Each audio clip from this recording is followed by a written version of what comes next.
Scotland's a wild and lovely place. But there's a change we must embrace. Scotland's water's world class. No doubt. So, take a refillable bottle. When you go out. It's your water, your life. Top up from the tap with Scottish Water. Fresh, cool, clear. And only available right here.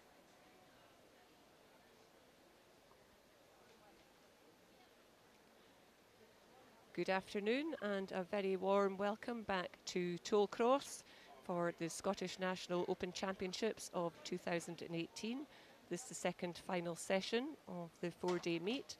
My name is Sandra Ingalls. I'll be here on the commentary this evening and I'll be ably assisted by Ewan Ingalls just sitting to my left. Hello.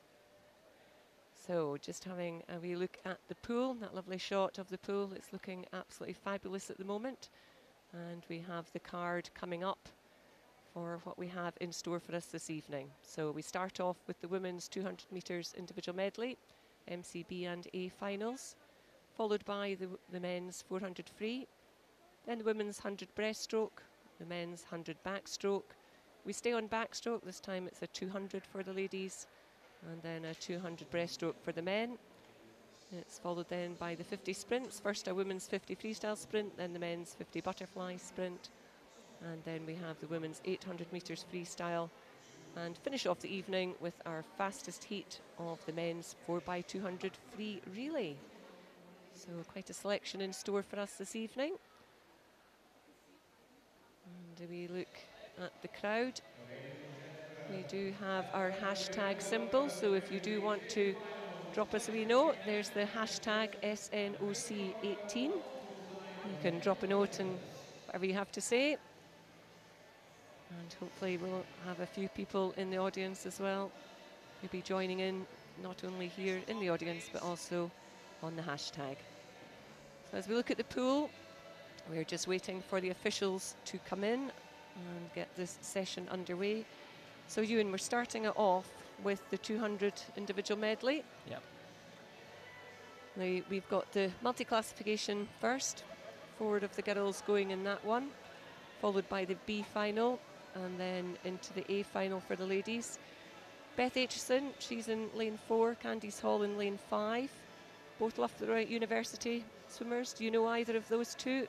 I've heard the names before, certainly. I don't know them personally, but obviously lane 3, Orla Adams, she's been around for a while, so definitely know her from Aberdeen Performance. And yeah, should be a good race when that comes up, because obviously 200 IM doing a wee bit of each stroke, so it's all the well-rounded swimmers that compete in that one. Well, certainly Orla, who you mentioned, she picked up a silver medal in the 400 individual medley last night, and Candice Hall picked up the bronze.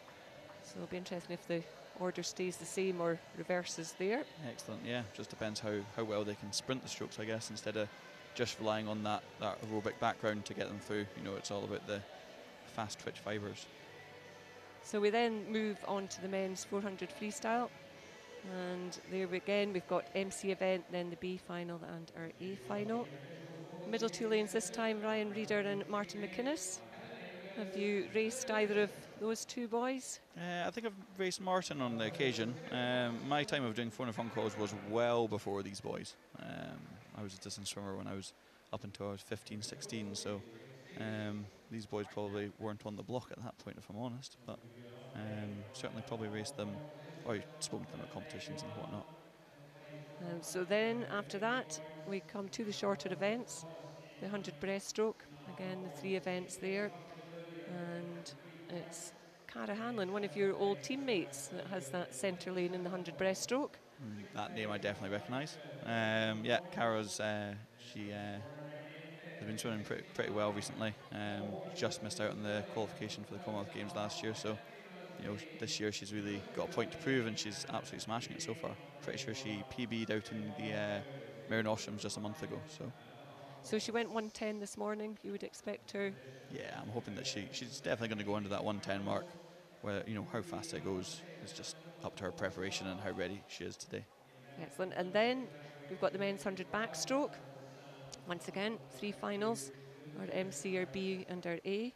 Again, just take a look at the A final middle lanes. Dan Cross in 4, Martin Walton in lane 5. course, Martin Walton's, you know, an all-rounded swimmer, but I think his backstroke is probably his best stroke. So he'll definitely be pushing for the gold for that. But as I say, he's able to do fly, breast, and free as well. So that's talent right there. And then we move to the ladies' backstroke, 200 backstroke. And we have Charlotte Evans and Sophie Hoba. Again, both south of the border, claiming our centre lanes. Yeah. I mean, it's great that the English are coming up and racing at our competitions. Just makes it a bit more depth to it. The A finals are highly contested, so it's great to see that Loughborough swimmers and Leeds swimmers are coming up. And then it's the 200 breaststroke for the men. This time, no MC final, just a B, and then the A final. Interesting that your friend and colleague Craig Benson did the heats, but is not down there in the final. Oh yeah, that's interesting. I would have expected him to be doing it. Oh, sorry, he is. Oh, I've missed him in lane 6. Here's me looking for him in lane 4 or 5. I was thinking. Apologies to Craig there, crossing him out. But yeah, Edward Baxter, obviously he trains with Adam Peaty, so very talented. A little bit younger than Craig, but certainly he's got plenty of years to be improving and training with one of the best. And certainly Tobermory Mackay champion as well. He made a huge improvement last year when he moved down to Oxford. Yeah, definitely. He was actually very. I think he was either just off the qualification time or he was the 4th Scot. Either way, very close to going to the Commonwealth Games, and at 21 years of age just now, that's some achievement. Well, here we go. We've got swimmers out on behind the blocks. So this is the ladies' 200 metres individual medley final. In lane 3, we have Beth Johnson from Best. In 4, Bethany Firth from Swim Ulster. In 5, Tony Shaw from Aberdeen Performance. And in lane 6, Grace Harvey from Hoddleston.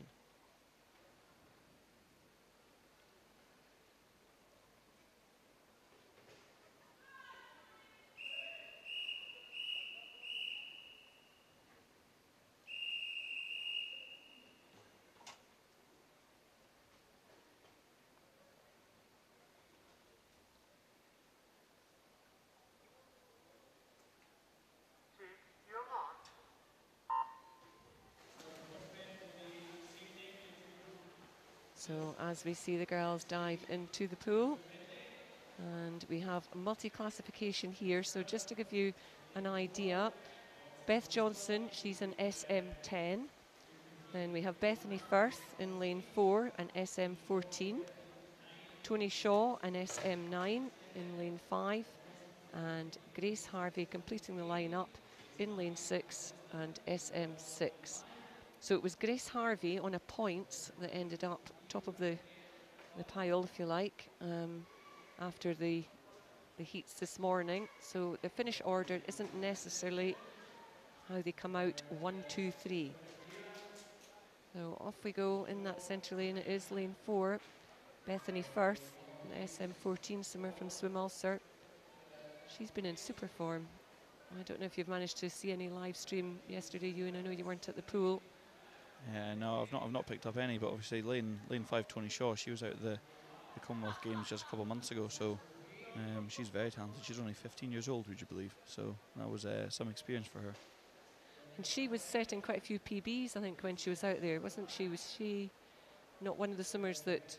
Yeah, she definitely performed, which is a great thing to be stepping up at such a young age and actually managing to swim to your best, if not past your best. So that's all credit to her and her training and obviously the coaching that she got out there as well. So there we go, back to a big shot of the pool, and you can see that lead in lane 4 that Bethany Firth has opened up. She is some 10 metres and more clear of the rest of the field. The white hat that you see just behind, that is Tony Shaw.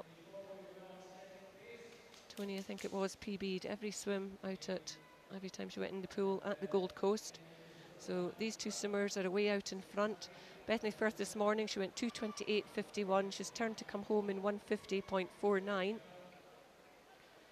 Tony just turning in 2:01.85. So you can see the gap as regards the time as well as the space.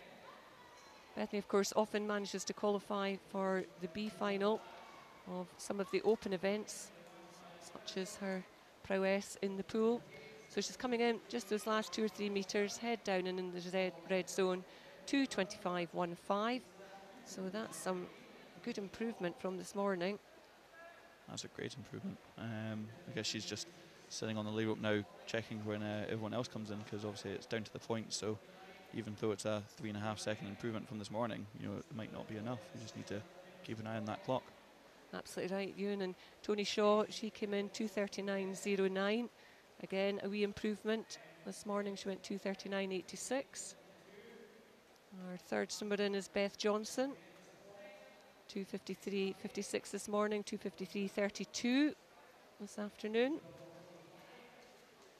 And our final swimmer just to come in, that's Grace Harvey. She has the highest level of disability classification. She's a level 6, SM6. She finishes 3:10.66. Again, another one, so that's all 4 swimmers improving on their morning swim. That's great to see. That's something you should strive to do, you know, whatever level of swimming that you're at. It's always to get faster at night, because when it comes down to the big competitions, that's where the medals get divvied up. So great job by all 4 of those girls. So you saw the result just quickly flash on your screen, and once we have the points result, we'll let you know.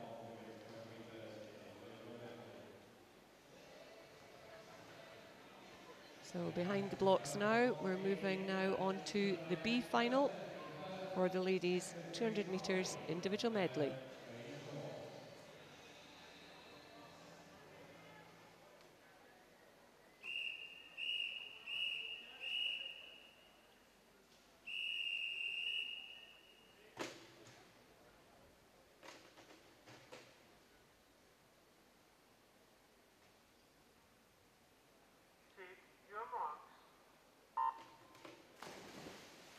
So off they go, the B final. I'll just give you who's in which lane. We have Issy Mae Reeves from City of Sheffield in lane 0, Chanel Snedden, University of Stirling in 1, Lucy Ross, South Lanark in 2, Serena Iguaram, City of Glasgow in 3, Anna Smale from Ellesmere College in 4, Charlotte Robinson, City of Leeds in 5, Ruth McEwen, City of Leeds in 6, Caroline Lewitt from Natari in lane 7, Guy Alcaraz from Aberdeen Performance in lane 8, and Emma Russell in lane 9, completing the lineup from Heart of Midlothian. And it is Ruth McEwen in lane 6 that takes an early lead, 29.98 as she turns after the backstroke. But you can see it's really tight at the front. You've got Ruth McEwen in lane 6, but if you look up to lane 3, that's Serena Iguaram in the City of Glasgow, so the local girl. She's put in a very, very good backstroke leg. And it's these 2 girls who are leading into the turn at the backstroke. Also going nicely in lane 7, we have Caroline Lewitt. So halfway stage, and it is Serena turning 105.93. So she has a lead over Ruth McEwen and then Caroline Lewitt. Here goes the breaststroke 50, Ewan. Yeah, most important part of the 200 IM? Always the most important part. The breaststroke leg really does define a medley swimmer. You can see so many times that even if you're first after the first 100, after the breaststroke, sometimes you just drop down those rankings. Breaststroke really does make it. So it's interesting to see how the races pan out, because some people just come straight through, and as you see, the middle lanes, they're catching. So, and if you look up to lane 1, that black hat, that's Chanel Snedden, who has made great inroads. And as you say, super breaststroke, pulled herself up and into second place, 149.33. But her leader still, Ruth McEwen, as she goes through in 149.18. She's hanging on to her lead. Caroline Lewitt hanging on to that 3rd spot. How much do you think they've taken out her legs, though, Chanel Snedden? Yeah, it looks like she's quite comfortable coming in here. There's girls that are all sitting quite close to her, and this is quite a good race. She's got about half a body a length lead, so it's Chanel Snedden out in lane 1. She looks like she's leading this one. Lucy Ross is beside her, Serena Iguaram 1 lane down from that. It's going to be very close, and it is Chanel Snedden that takes it, 2:22 dead. 2nd spot going to Serena Iguaram in 2:22.12, and 3rd place in 2:22.31. That's Lucy Ross. Great race to start off, one of the first races of the night.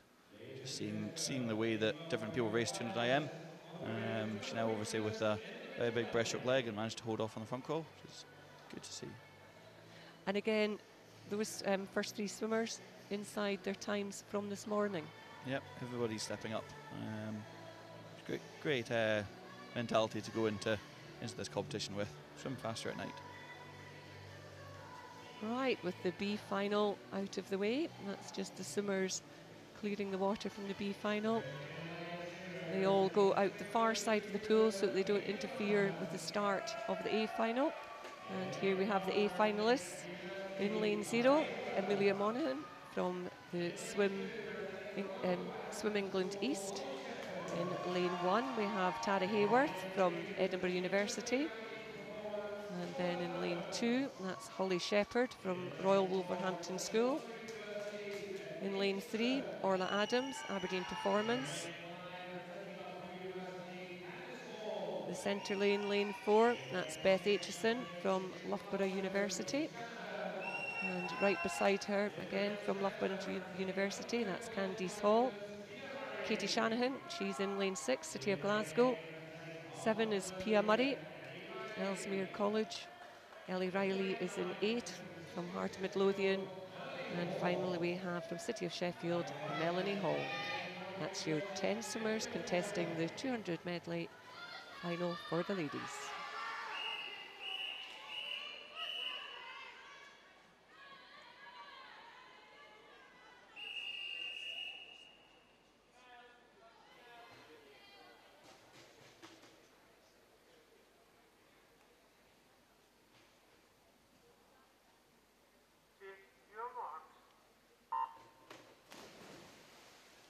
So they're away and running. Beth Aitchison in 4, Candice Hall in 5, Orla Adams up in 3. Slow start by Orla, I'm just noticing there. Back already in the fly. Was that what you'd expect from Orla, Ewan? Yeah, some people just, don't quite have the best dive, or, don't have the explosive power to really get going in the fly. And sometimes, maybe Orla's the swimmer that will just progress it through and, pick up and get faster and get faster. But yeah, those two girls in the middle lane, they've certainly gone out with the intent of pushing out to the front and leading there. And it's 28.83 the turn time for Beth Aitchison, with Candice Hall in 29.24.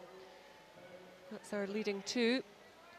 I'm also going to look one lane up to lane 2, and that's Holly Shepherd. She's had a good start as well. And if we look down to lane 7, Pia Murray, just in your shot.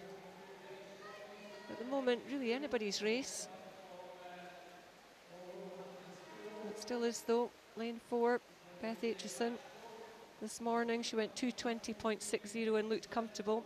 She's gone through the halfway spot in 104.51. Second spot is Holly Shepherd. She pulled herself up with that good backstroke leg. And then lane 5, Candice Hall dropping to 3rd. So here you go, you in the breaststroke that you feel is important. Why is it so important? I'm not really sure. I think that breaststroke's such a tricky stroke to pick up. You kind of either have it or you don't.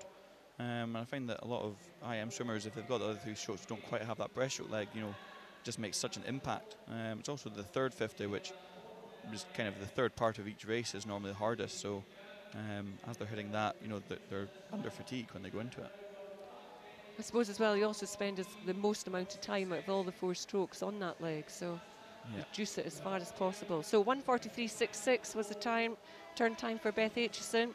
She's now pulled herself into lead. You can see there, we've just got a shot of her completely on her own because she's opened up clear water between herself and in the lane next to her, that's Candice Hall. Candice chasing really hard. Also one lane down, you've got Katie Shanahan, who swam an absolutely brilliant 400 IM. So Beth Aitchison, she takes that one in 2:16.48.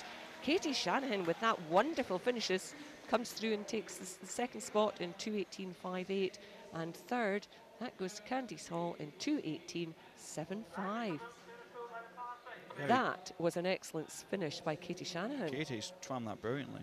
She obviously knew that she had the back end, having had a medal in the 400 IM yesterday.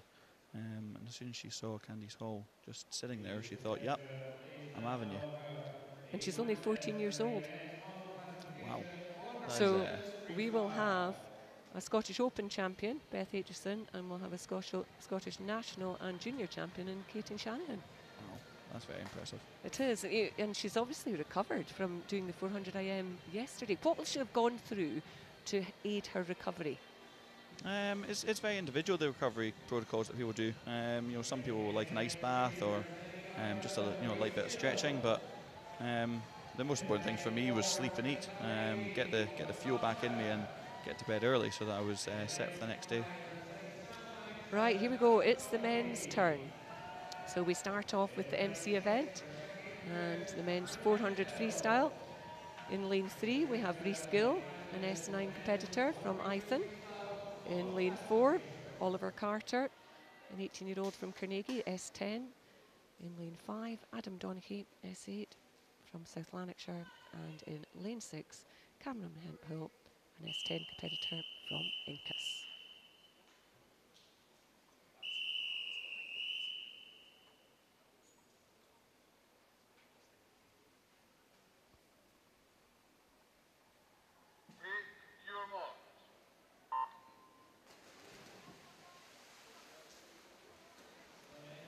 Well, off they go. 8 lengths of the pool. This morning, Oliver Carter, he was in excellent form, 4:27.93. We'll maybe keep an eye on the Scottish record for that 400, because he's already managed to break one last night. And he's certainly setting off and now has 6 or 7 metres between him and the rest of the boys. So we've got 2 S10 competitors, they're in lane 4 and lane 6. An S8 competitor, Adam Donaghy, in lane 5, and Rhys Gill, who's an S9 competitor, in lane 3. So what will Oliver be thinking at this point, Ewan? Because obviously very early in the race. Does he push on immediately? I think that by the looks of it, looking at the times and looking at the field, I think that he's very much going to be swimming his own race here. So I'm sure him and his coach will have devised a plan as to how he's to swim this, and whether it be kind of go out fast and hope to hold on, or whether it's a very tactical pacing here. But it's looking like he's certainly taken it out. So it'll be interesting to see how this race progresses. So what's easier for the swimmer to do? Is it easier just to bomb it out and hope that the 8 lengths are going to fold under you quite happily, or is it easier to go out a bit steadier and build throughout? I'd definitely say that it would be easier to pace it correctly. Sometimes it's harder said than done. Certainly in my time swimming, swimming the 400s, I should say. I was always a back ender, so I always kind of even split it all the way through. But certainly if you were to put me in a pool and attempt one now, that would be a different story with the sprint background I have now. So yeah, it all kind of depends on the swimmer themselves and what they prefer doing. But generally, if you manage to pace it perfectly, you're wanting kind of your second, third and fourth splits all to be fairly even. Well, we'll try and keep an eye on that. So Oliver there, I'm getting a lovely shot of him. He went out 103.28 and he's just gone 2:10.98, so he's gone 103.107. We'll see then if he just manages to hold 107. Yeah, so if he manages to hold 2 more 107s, we're looking about the 24 or maybe 25 mark, which obviously with a 27.9 this morning, pretty sure we'll be happy with that good improvement. But we'll just need to wait and see if he manages to hold on. So that's him already halfway and a bit through, 250 gone, 150 for him still to complete. As you watch him going down the pool on your screen, you'll be able to see some of the other swimmers just turning. He's going to pass one of them. There we go. So those red marks that you saw as they went past, that's the halfway point of our pool. That's a 25-metre mark they went past, and then we have again the red marks at 15 metres from the end. But this is very much just out and on his own. So Oliver turning there in 3:19.88. So it slipped a little bit, Ewan. Yeah, so that's looking like about 1:10, a 1:10 even, maybe a 1:09 high. So yeah, so obviously, like I was saying in the IM, the third part of the race is definitely hardest, because at this point, he's thinking, this is the last 100 metres, everything I've got left, I'm going to put it in the pool. So yeah, so it's kind of, I'd expect to see a kind of head down last 10 metres or last 5 metres as well from him, which will obviously speed him up a wee bit. But if he's, if he hasn't quite got it right, if he's gone out a wee bit too fast, you might just see this kind of split drop off a wee bit. But you can certainly see he's going to his legs there, so he's certainly hoping to dip under his time this morning. He looks like he's picked up the rate of his stroke a little bit, and his hips are sitting nice and high in the water. Yeah, definitely. This is definitely a sprint finish. So he's obviously given it his all to go out. he's held on well in the middle part of the race, and now it's just all about finishing it off strong. So here we go then. We're watching our leader coming into the wall. You see he's actually lapping one of the other swimmers. Such is the standard of this swim. And it's 4:28.64. So he's just outside his morning swim. Doesn't look too happy with it, but I guess it's all down to how he's paced it. So I'm sure him and his coach will go back, discuss the splits and see where he can improve on for next time. I would imagine he probably had that Scottish record just maybe in the back of his mind and was aiming for it. Is it easier to swim a good swim if you've got company? You know, if there's somebody pushing you along, particularly in maybe middle distance and... Yeah, definitely. With middle distance and longer distance, you know, the people that you have around you, especially if you've got a strong rivalry with the person, you know, they're going to be driving you each and every stroke that you take to pull a bit stronger or to pull a bit faster, whatever it may be that you need. So swimming a race by yourself is always more tricky. It depends who he had this morning, if he was, you know, in a heat with people going similar times to him. So just hitting the wall now. You just saw him for that last 10 metres of his final length. That was Adam Donaghy from South Lanarkshire, 5:30.32 Adam's finish time. So he's improved 3.5 seconds in fact on his time. And again, the third person to finish, you just saw that, 5:41.69. That's more than 6 seconds of an improvement for Rhys. Yeah, he must have been, his adrenaline must have been going for tonight, because that's a huge improvement from our morning swim. So well done to him. Final one to touch, just under his heat time and no more, 6 minutes .34. That's Cameron Hemphill. So in some ways, each of those 4 boys had to really swim their own race. Even though they were in one race, none of them had company. Yeah. As they were swimming through the 8 lengths. Yeah. So that really is good going. Yeah, definitely. Those boys should definitely be happy with those swims. 3 out of the 4 of them improving. Just see the winner there. Oliver just a little bit disappointed. But as soon as he's out the pool, it's all handshakes to everyone else who was part of the race.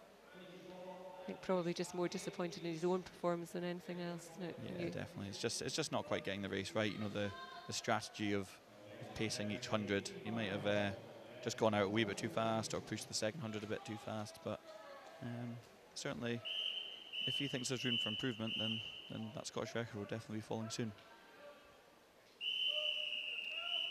So up behind the blocks, we now have the B finalists.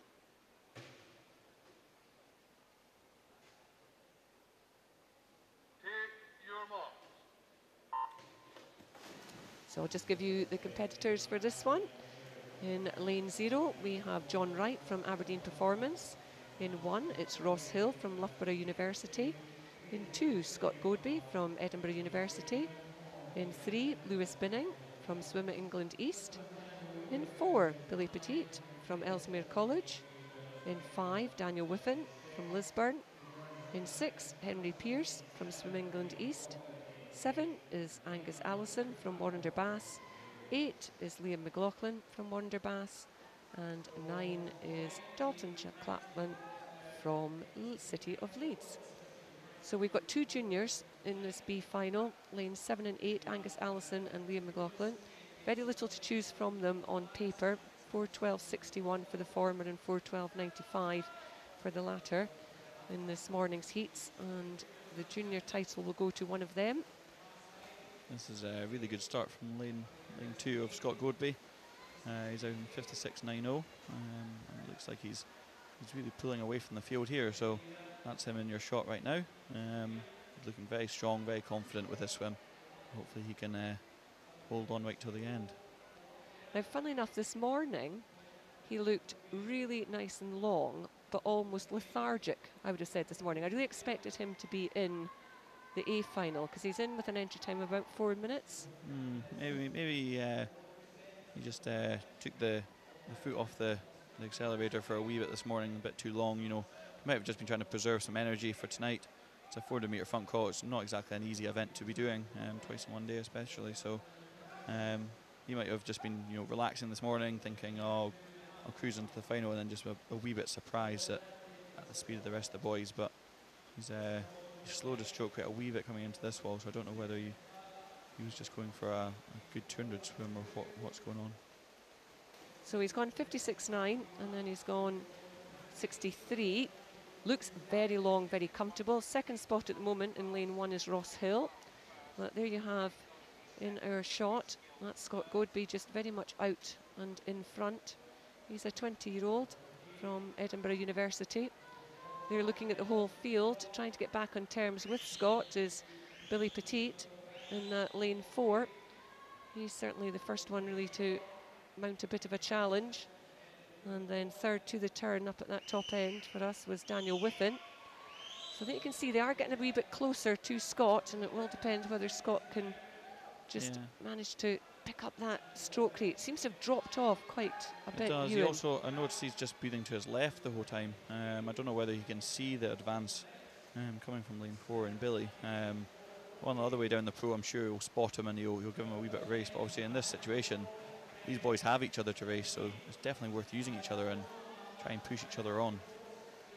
So the split there for Scott, our leader, 3:04.69. So it's another 64-second 100. And to be fair, that looked a very comfortable 64-second 100.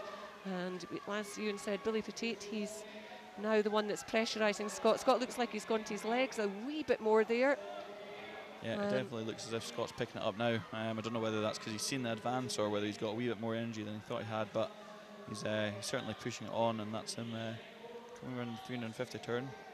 So he still has just a second and a half of an advantage.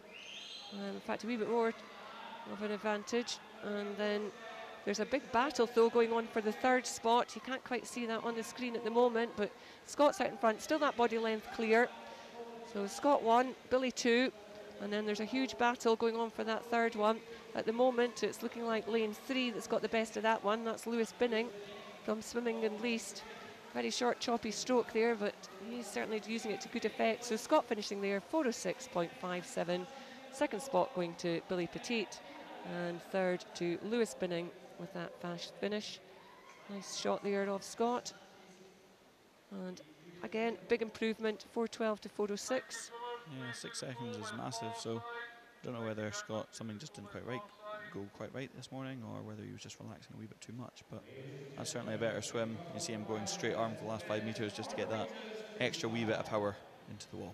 And we're just seeing that finish, and I'm looking down the list there. Angus Allison, he came in front of Liam McLaughlin, so he will be our Scottish junior champion. And 4:11.87.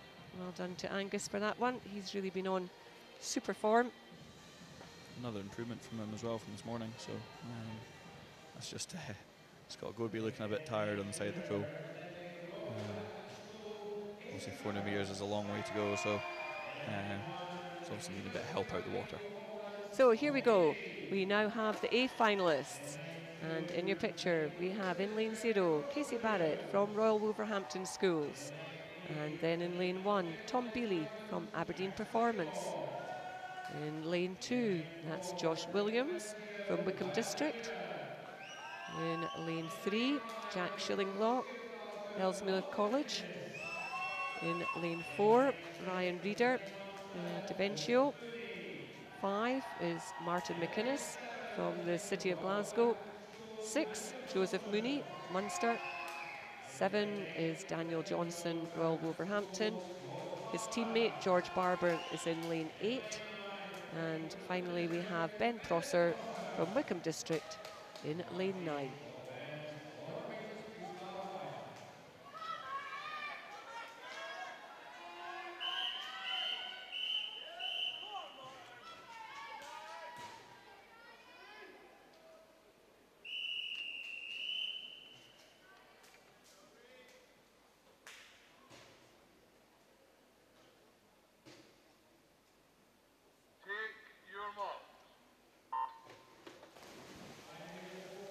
Well, off they go, the A finalists for this 400 freestyle. And in it we have, in lane 4, we've got Ryan Reeder, and in 5 we've got Martin McInnes. Ryan Reeder, we saw him in great action last night, 1500 freestyle. He picked up the gold medal there. So let's just see what he can do in the shorter distance. Yeah, it looks like we've got all 3 medalists from the 1500 last night. Lane 2 was the one that picked up the silver medal, so you should know that, you know, that he's going to have a good back end to this 400, because obviously he's got the endurance to get through the 1500. So I might expect these boys to be a wee bit behind at the start. You know, we noticed that lane 1, Tom Bealey, he's gone out pretty fast, but obviously these 1500 boys will be able to try and reel him in towards the end. So as Ewan says, Tom Bealey leading them out. He turns first and turns in 57.42. Second to the wall was Cassie Barrett, and then third to the wall was Martin McInnes. So Tom Bealey, think of him more perhaps as a 200 fly specialist. Yeah, I think this is just opening up his ability to do other events. So 400 fun crawl quite different from a 200 fly, but it's all about the aerobic background, and he looks like he's in good form just now. Certainly set down the challenge, and it looks like Martin McInnes in the blue hat of the city of Glasgow with that big G on it. He's the one that's responding first. Lovely long stroke from Martin there. You mentioned before with one of the other heats, breathing just to the one side. Scott was breathing just to one side. Martin, I notice, is doing pretty much the same there, just as I say. Gets him changed and breathe to the other side. Will he just be doing that to have a wee look to see where Tom is, or? It depends how they train, I guess, because some people are very bilateral, where they're only, you know, wanting to breathe to one side, and some will breathe to both. So it's quite interesting to see the tactic upon people, because some people will, depending on where the threat's coming from, you know, if they've got a big race like just now, Martin McInnes has Tom Bealey to his right at the top of the pool. It's quite interesting that they might change their breathing pattern just so that they can see the other person, which is great for a competitive side of things, and it's good that they're able to breathe to both sides. It must as well help the physical development, particularly in sort of the younger swimmers, that they're more balanced and less likely for injury.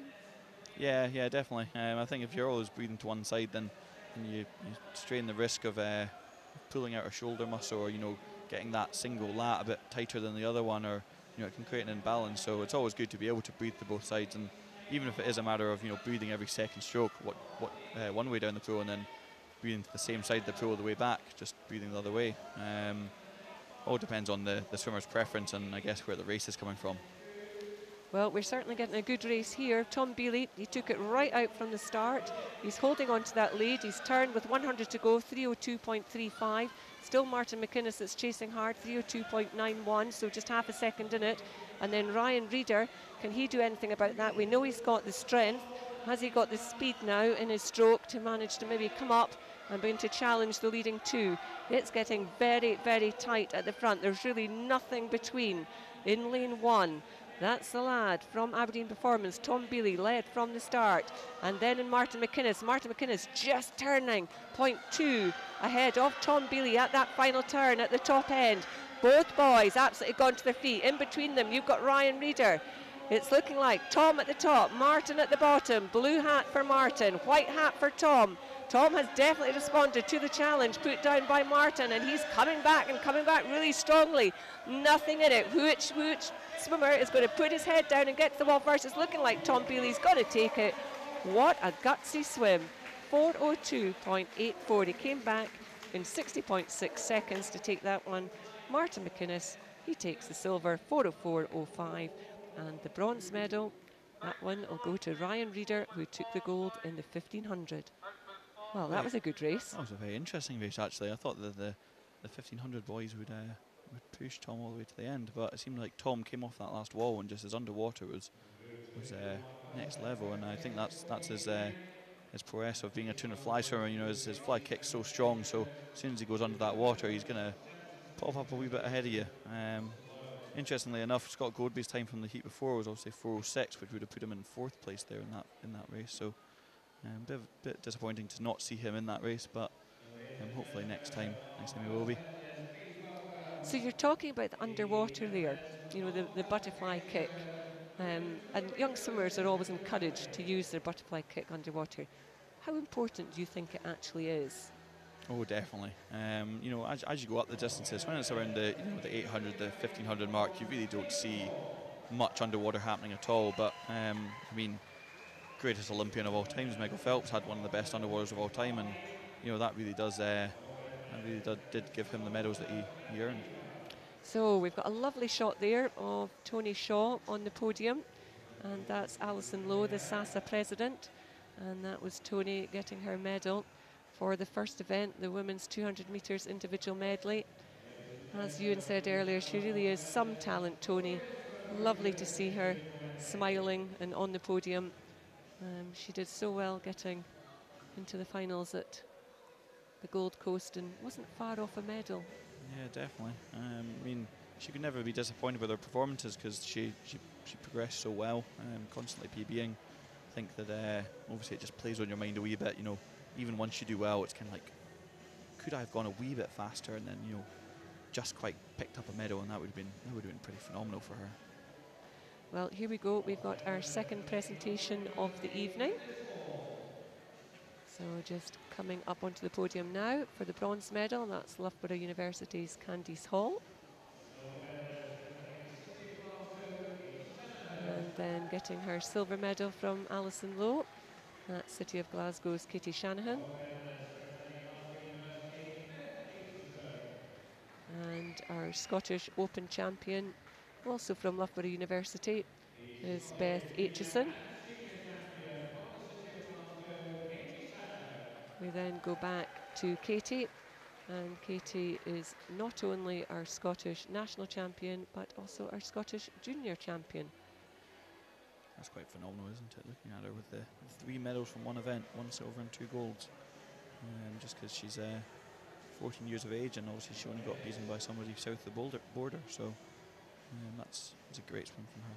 So a gold and a silver from the 2 medley events. Yeah. And when all your programs, all your junior programs are meant to be medley orientated. Yeah, it's interesting. She is dominating. She's definitely got it right in training, that's for sure.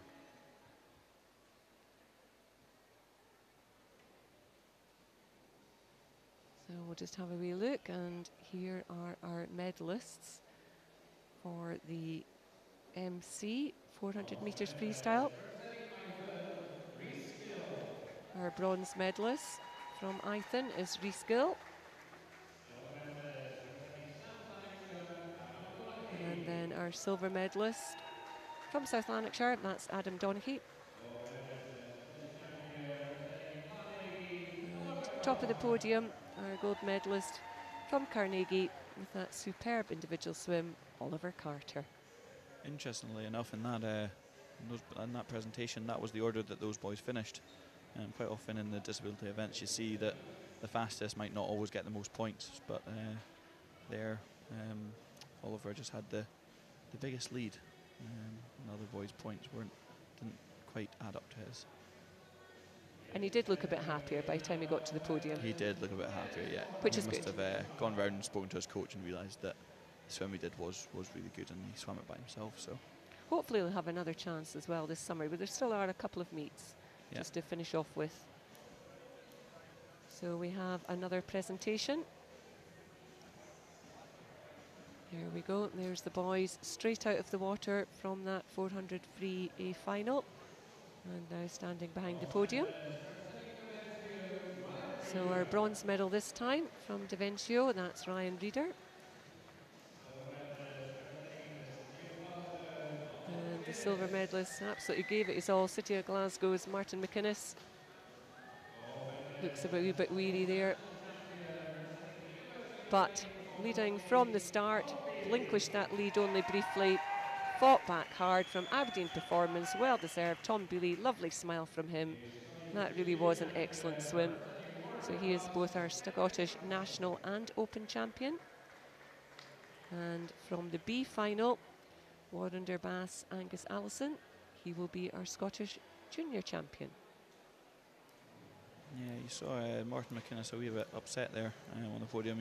Either he's just so tired or he's a bit disappointed with the swim. He must have wanted to have caught Tom, but a wee bit disappointed by it. But if you notice his tan standing on the block, I think that City of Glasgow have just been away on a training camp, so he might be still having a wee bit of fatigue from that or something. Training camps at this time of year, was this a good time of year to go away, or do you prefer to go away in the winter? Or Winter camps are always great, obviously, because Scottish summers are not the best. So if you can escape to, even if it is just a 20-degree climate, it's always favourable. But I thing about the summer meets is that the summer meets is when you're meant to be swimming at your best. So doing a wee camp before them, just kind of as a a last hard hit out. I always preferred it, and getting a wee bit of sun on your body is always nice as well. Well, here we go. We've certainly had plenty of sun here at Tollcross for the first 2 days. We now have the women's MC 100 metre breaststroke finalists in lane 1 from the University of Stirling, Charlotte Barry. She's a SB6 competitor. Then in lane 2, Genevieve Hunter, SB7 from South Lanarkshire. In lane 3, Beth Johnson, SB9 from Best. In lane 4, we've got Abby Kane, SB13 from North Ayrshire. And in lane 5, Tony Shaw, SB9 from Aberdeen Performance. And then in lane 6, that's Amy McFarlane, SB14 from North Lanarkshire swim team. Coming into Shaw with a lovely smile, that's Ellie McCready, SB11, South Ayrshire. And then her teammate in lane 8, that's Kaylee Hago, and she's an SB5 competitor. You can see two of the girls nearest the camera getting a wee bit of assistance, as is the girl at the top of the pool.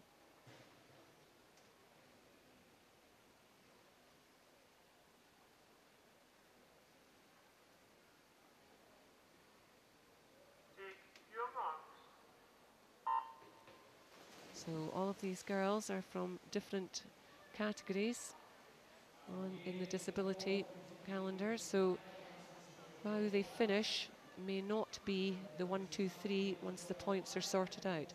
But let's just enjoy this race. And in lane 4, that's Abby Kane from North Ayrshire, just 15, who's gone into an early lead. So the white hat of Abby Kane leads the white hat of Tony Shaw. We've already seen Tony do the business in the 200 IM and pick up her medal. And then one lane up in lane 3, you can also see Beth Johnson. She's wearing a black hat. And one lane down, that's Amy McFarlane. Beth Johnson as well. She was in the 200 individual medley. So at the turn, it is Abby Kane turns 39.83, Tony Shaw 41.22 and 44.27 for Beth Johnson. That's our 1, 2, 3 at the turn. Perhaps getting just a teeny little bit closer as we come down this second length. The girls, there they go, they're going through those red markers. That's 25 metres to go. And it does look again like Abby Kane has just managed to stretch away. It was a good turn and good first 10 metres off the wall from Tony. But the strength of Abby, she went 1:28.55 in this morning's heat to Tony Shaw's 1:31.18. We've seen the girls improve on their times all the way through. So let's just see what happens here. It's going to be tight on the clock, but 1:26.42 for Abby Kane. And that is a new Scottish record in the SB13 category. Well done, Abby Kane. That's 1:26.42. Tony Shaw, she finished second there in 1:28.80. And third spot to finish was Beth Johnson, 1:35.46.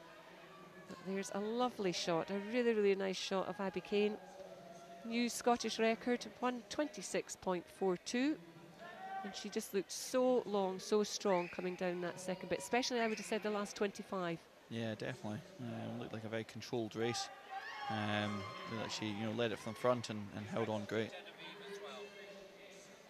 And Genevieve Hunter, who you just saw finish up there in lane 2, her time of 2:07.83, that is another Scottish record. So that's an SB7 record being broken, 2:07.83. That's the new mark there for the SB7s. Congratulations, Genevieve Hunter. This is going to be very interesting as to where the points go in this, because obviously we've got 2 Scottish records in one race, and Tony Shaw also improved on her morning swim, so it's everyone's to play for, I guess. We'll just need to wait until the points come back to us. I know where before we would maybe be thinking, oh, Scottish record, yeah, that one will be the gold medal. Not the case, perhaps. Exactly. Great racing from all of those girls. So 2 new records, Abby Kane and Genevieve Hunter. SB13 and the SB7. There you go, just seeing Abby Kane finish. Tony Shaw popping in second. And that was Beth Johnson. So that certainly is time order finish. We'll wait for confirmation on points just to see what the points actually are. And already behind the blocks, we have the B finalists for the 100 breaststroke, ready and waiting.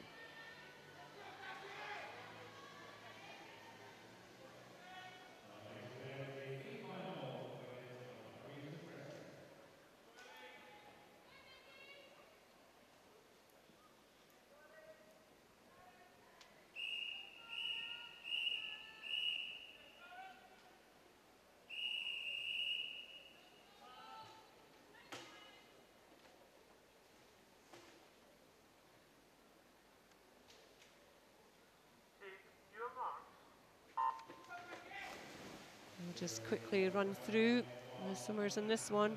Yvonne Brown is in lane 0, Eleanor Hatton in 1, Katie Goodburn in 2, Ailsa McDonald in 3, Becky Burton in 4, Bridget Lemizurier in lane 5, Clara Von Opel in 6, Natalie Coogans in 7, Sophie Payne is in 8, and Jessica Burke is in lane 9. Very tight start to this one, just maybe nudging ahead. That's Becky Burton, the Purple Heart of Loughborough University, but not very much in it at all. At the wall, it is Becky just touching first, 34.14. Second spot at the moment going to Ailsa McDonald up in lane 3, and then in lane 5 it's Bridget Lemizurier. So that's our 1, 2, 3 at the turn, but as you can see on your screen, there really is nothing in it. There is perhaps 5 girls, all of whom are in with a shot. Look at that red hat as well of Wander, just one lane up. That's in lane 2, that's Katie Goodburn. And also if we look down to lane 7, that's Natalie Coogans. It does look like maybe Natalie Coogans just perhaps getting the slight edge as she comes down. They've got 10 metres to go. Has Natalie Coogans just got her fingers out in front? Also going well up in lane 3, we've got Ailsa McDonald, but it was Ailsa McDonald, in fact, that took it 1:14.17. So another one improving on her morning time. Natalie Coogans had to settle for second spot in 1:14.25, and Clara Von Opel, Becky Burton, third in 1:14.57. A very close race. Yeah, there was 5 swimmers on 1:14 and 5 swimmers on 1:15. So as you can see on your screen just now, that's everyone just coming in together, which is great to see. Huge competition, and well done to Ailsa for getting the touch at the end. She just timed that finish just absolutely to perfection. Yeah, definitely. I actually thought Natalie was going to come through and get it. She looked very strong coming from about 60 metres to about 75 metres. She really made advances on the leading group, but she obviously just tired a wee bit, and Ailsa just came through. So here we go to the business end, the A finalists. In your shot, we've got Ellie Riley in lane 0 from Heart of Midlothian. Then in lane 1, Amelia Monaghan from Swim England East. In lane 2, that's Lucy Ross from South Lanarkshire. In 3, you've got Eve Thompson, University of Stirling. In lane 4, Cara Hanlon, Edinburgh University. In lane 5, Megan Morrison, Loughborough University. In 6, Orla Adams, Aberdeen Performance. In 7, Maya Hall, Ellesmere College. In lane 8, Laura Hawkins from Royal Wolverhampton Schools. And in lane 9, Emir Doyle from Munster. And that's our 10 swimmers for the A final of the girls' 100 metres breaststroke.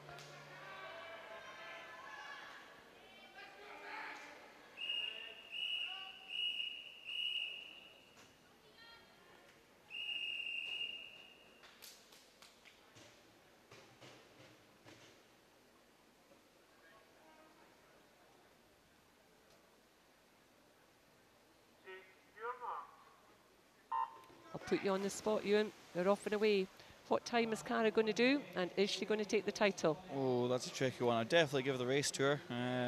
I think she'd be looking at probably a 109 low. I reckon 109.1. That's my prediction. Okay, if I 109.1. have to put it out there.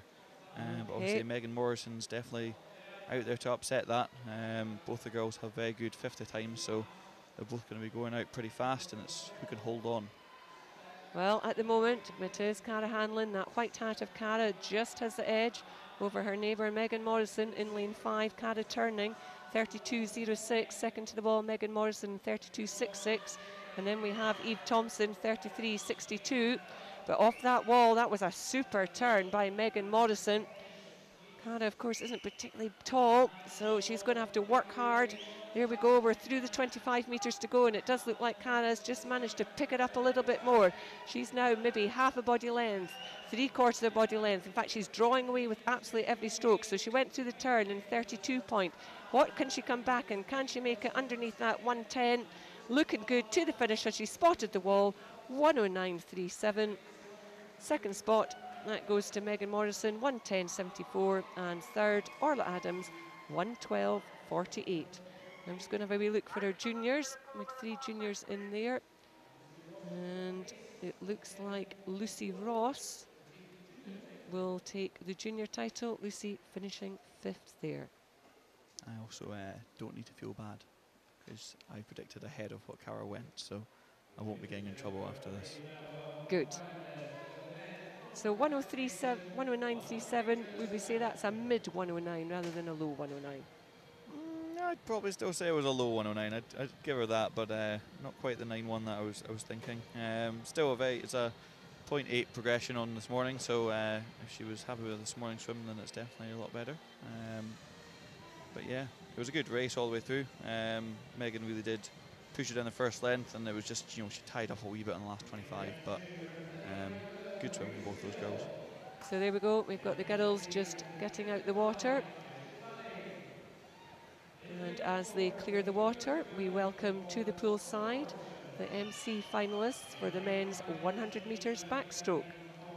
So in lane 2 from Ithen, that's Rhys Gill, he's an S9 competitor. In lane 3 from Inverclyde, we have Isaac Dunning, another S9 competitor. In lane 4, that's Aberdeen Performance's Connor Morrison, he's an S14 competitor, and his teammate right beside him, Matthew Scott, another S14 competitor. Then we have Adam Donaghy, South Lanarkshire in lane 6, S8, and Cameron Hempel from Incus, another S10 competitor in lane 7. This is the men's 100 metres backstroke.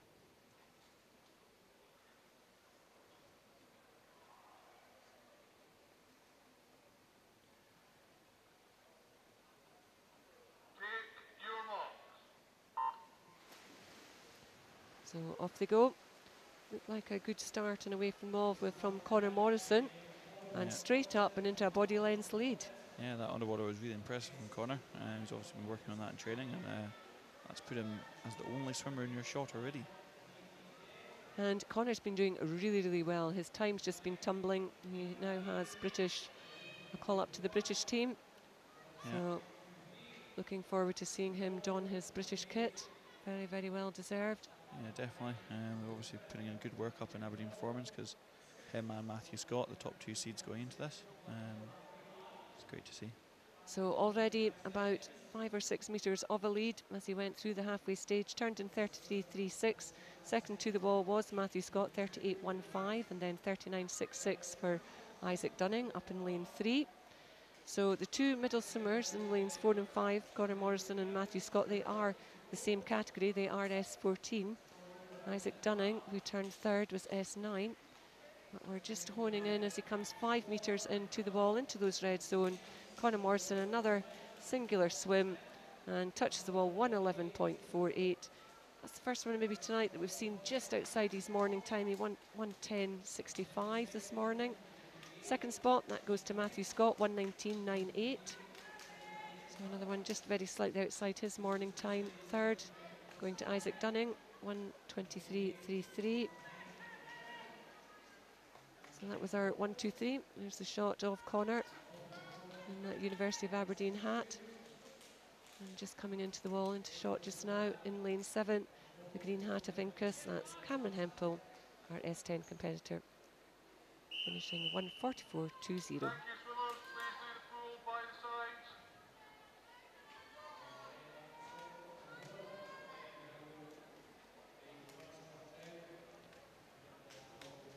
So there we go. there's the result on the board for you to see. Like I say, that'll now get sorted into points, and then we'll be able to give you the gold, silver and bronze. Once again, just as those boys are moved out the pool to keep the meet moving on, we already have the B finalists, and they are lined up behind the blocks.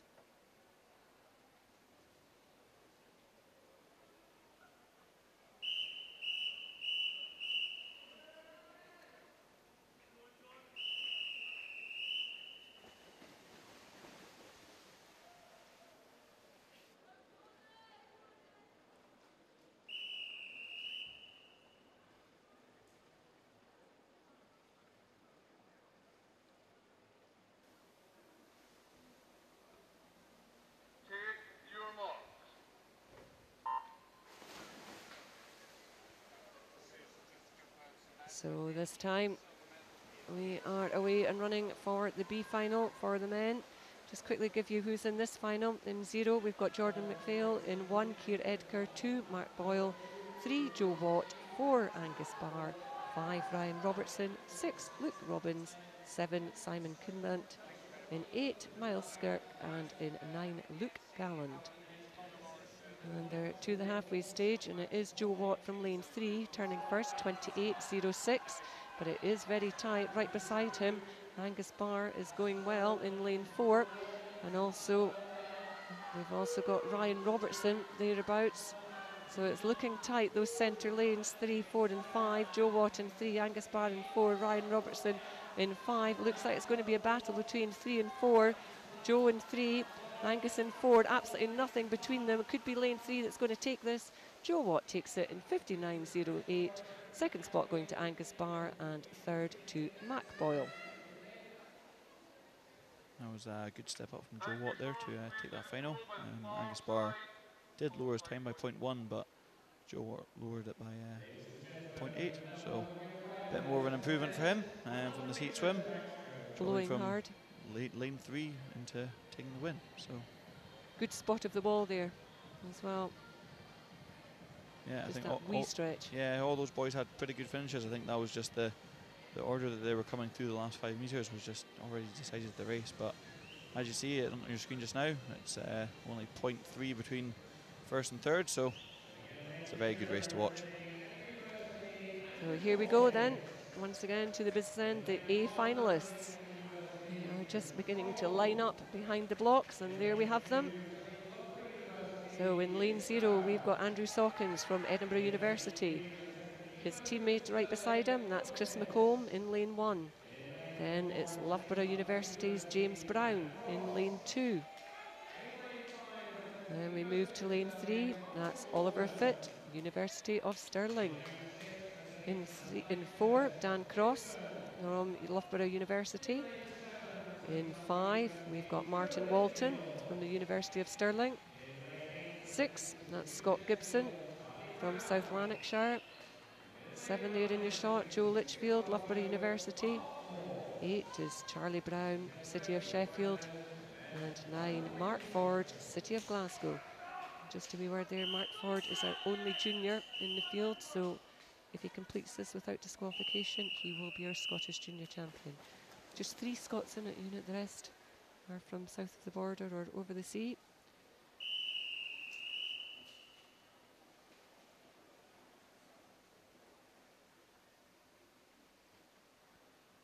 Here we go, the A final for the men's 100 backstroke. And off they go. Let's see how many of them use all 15 metres underwater. Lovely start there by in lane 4. It was Dan Cross using every inch of his 15 metres. Martin Walton as well right beside him, going very well underwater. So those 2 centre lanes, just maybe quarter, half a body length up already as we come to the turn. And again, off the wall, it's Martin Walton turning first, 26.99. Dan Cross, 27.28.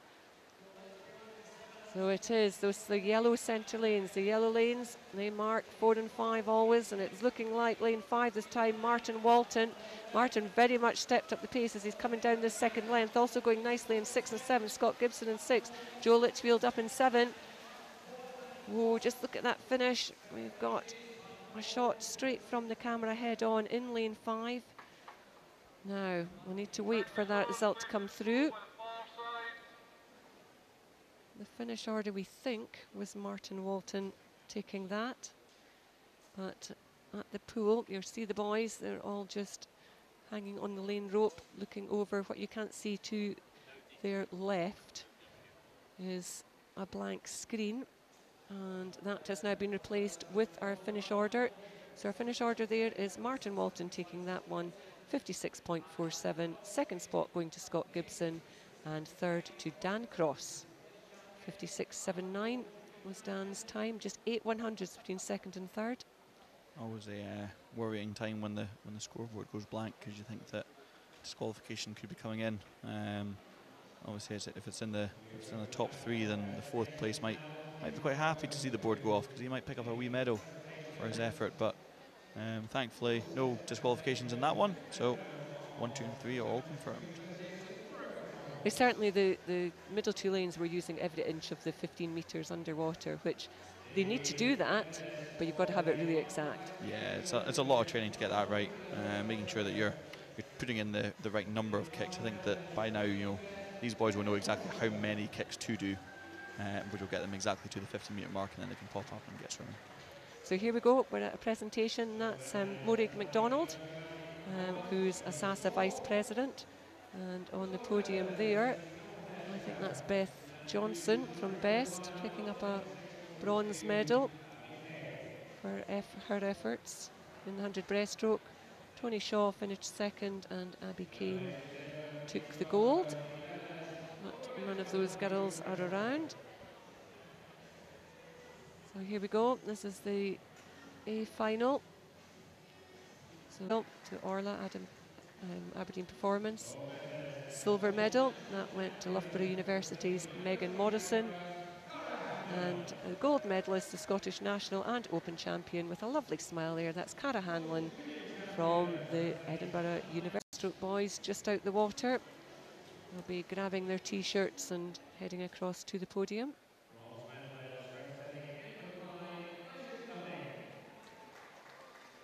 So, first of all, we have the MC presentations. So this is Inverclyde's Isaac Dunning, just on his own. And I'm looking at my scoreboard here, and I've got them as second equal, himself and Matthew Scott. So we'll just get that one hopefully confirmed. Yeah, it looks like he's got a silver medal around his neck anyway. Yeah, standing on the bronze podium, but yeah, it does look like he was equal with Matthew Scott and Conor Morrison from Aberdeen Performance picking up the gold, but neither of those, the boys from Aberdeen Performance, there to pick up their medals. Yeah, it can be quite difficult once you get your race done. The first kind of protocol is to fire back and get your swim down in. So they obviously just weren't quite up in time.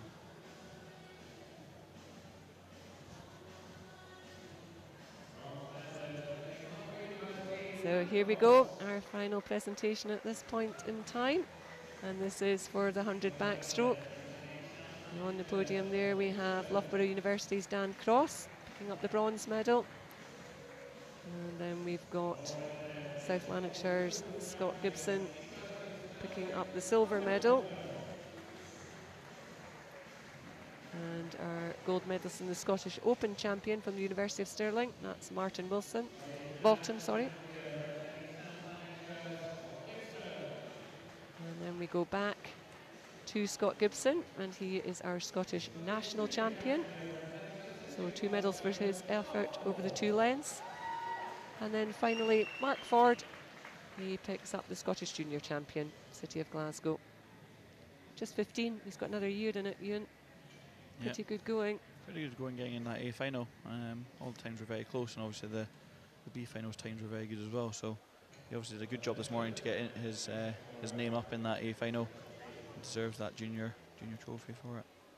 You don't often see the juniors in the A finals in the men's event, whereas we can see quite a few juniors in with the girls. Yeah, I think that's all just down to development, isn't it? Once a guy develops, he can put on a fair amount of muscle, and it just makes it quite difficult for the juniors to compete with the bigger boys. I think that the occasions that you see it is just when they're naturally gifted and they've got the height advantage. Then you can see them squeeze into the A finals. But yeah, it's an interesting one to look at anyway. So our next event on the programme for this evening, this is our women's 200 metres backstroke. No MC event in this case, we just have the B final. We're lining up behind the Brocks. And then the A final. That's Sophie Freeman from Swimming in the East. You just had in your shot, and there we go. The other 9 girls in the final.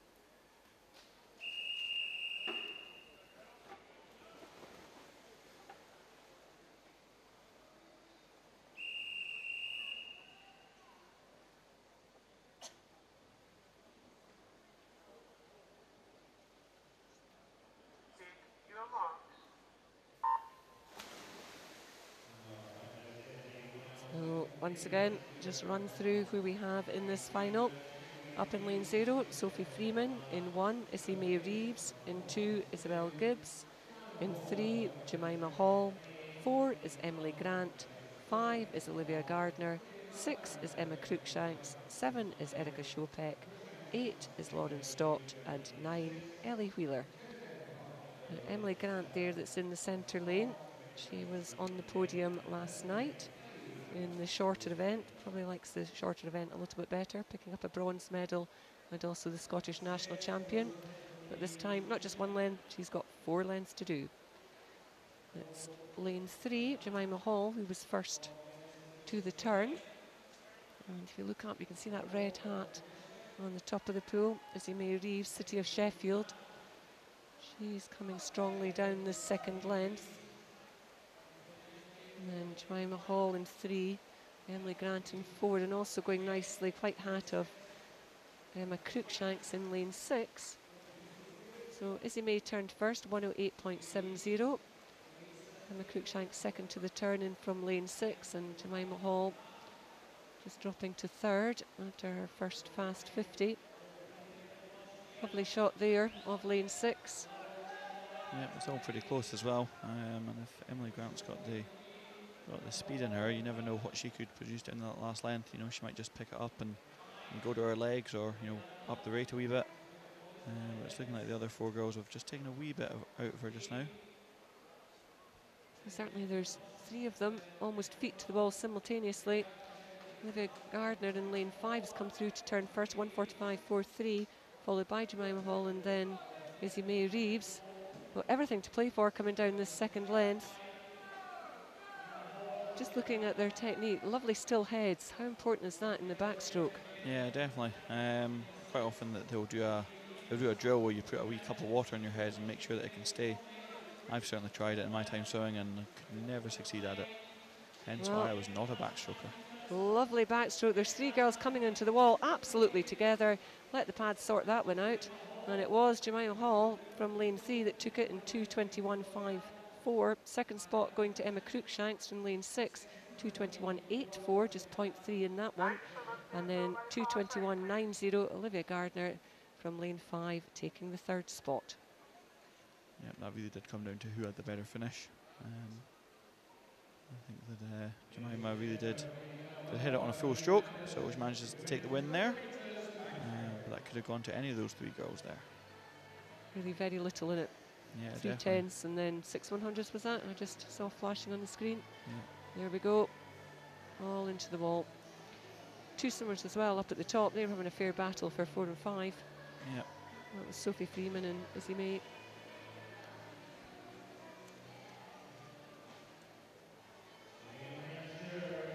So we now use, of course, backstroke ledges for our backstrokers. How much of a difference can that make on a start? You know, time-wise, can we give it an idea of how much better with the ledge to without the ledge? Oh, I think so. I mean, backrow starts were never my real specialty. I was managing to get my body out of the water and I was doing well, but I think it was quite similar to the implication of the back slat on the board, on the block, sorry. Obviously diving without it just feels a bit kind of alien now, and now that it's been implemented, that it just, you know, gets better lift off, allows you to get your hips going and a better entry into the water. So let's see what the finalists can do. We've just panned over all of our finalists. We've got Serena Iguaram in 0, Emily Osborne in 1, Ellie Turner in 2, Ella Shields in 3, Charlotte Evans in 4, Sophie Hobart in 5, Katie Shanahan in 6, Emma Bell in 7, Mia Slevin in 8, and Kira Barber in lane 9.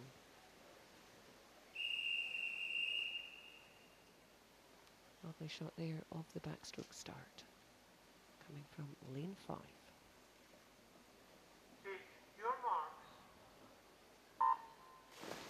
Here we go then. The two centre swimmers, Charlotte Evans in lane 4 and Sophie Hobart in lane 5. They went 2:15.91 and 2:15.40. So very little on paper from this morning's heats. And then we have in lane 3 Ella Shields, who is our junior, and she went 2:17.25. Quite interesting as well, as in lane 6 we've got Katie Shanahan back in the pool, as if those 3 medals that she manages to pick up in the 400 front call were not quite enough. She decided to jump back in and hopefully compete for some more. So she's got a very busy programme, a bit like we've often seen Hannah Miley do. But just now in the pool, it's Charlotte Evans leading them from lane 4, and she's leading them now by about 3/4 of a body length. We talked very briefly about that lovely still backstroke head, and I think that's a lovely example from Charlotte. That close up, you saw her head just absolutely fixed, eyes fixed on that ceiling, and the body working around it. So Charlotte's going to lead them by about 3/4 of a body length into the halfway stage, and she turns 105.31. That half a body length translates to about 0.8 of a second. Sophie Hobart, she turns second from lane 5. And then Ella Shields in 106.84. She's got that third spot, but she is being challenged. So still we're back to our leader, just still beginning to pull away every stroke. She's gone through the markers. That's for 15 metres to go for her final turn. I don't think anybody is going to catch Charlotte. Loughborough University, 21-year-old. That's the yellow hat of City of Leeds from Sophie. She's just 17. But that final turn was done in 1:38.37. She's now got more than a second and a half on advantage over Sophie, and then back again more than a second and a half to Ella Shields. There we go, lovely picture of Sophie. She's got 25 metres to go. She's still keeping that arm rate up, working every inch of the way. Looks like a really interesting race for third as well here, and I think that quite a few of those girls are juniors, so they are. And just as you mentioned, it's Katie Shanahan that's coming up. There's that blue hat with a white G. Look at that, 2:12.50. Charlotte Edmonds, she takes the A final. Second spot going to Sophie Hobart. And almost like you predicted, Ewan, Katie Shanahan back in the water and picking up another medal, 2:16.48. And she'll be our Scottish junior champion. We should possibly be a Scottish Open champion as well, just looking at the... Well, we're just looking at that. Leeds and Loughborough University, so... Absolutely right. She might have just managed to get 3 more medals to her name. Well, we'll have Scottish Open champion, who will be Charlotte Evans, and then we'll have the Scottish National, which you're absolutely right, and that'll be Katie. And Scottish Junior as and well. Scottish Junior as well. Yeah, very good. A bronze and 2 golds. So there we are. Once again, seeing those times drop by 3 seconds from heat to final. Do you think that the girls will have been pacing it very much this morning? Yeah, I think so. I think that's quite common in the 200 metre events and above, really. You know, you kind of only swim to what you need to do to qualify yourself. You know, whether you want to centre lane for the A final, whether you just want to make the A final. So I think those girls will probably just be swimming it, you know, checking around them, making sure that, you know, they're in a good position, get a centre lane, and then can really push it on for tonight. Quite often, you know, you just need to know where you're going for Scottish events and British events. So they obviously did that very successfully, getting the centre lane and then pushing through and winning it. Well, our next event now is the men's 200 metres breaststroke B final.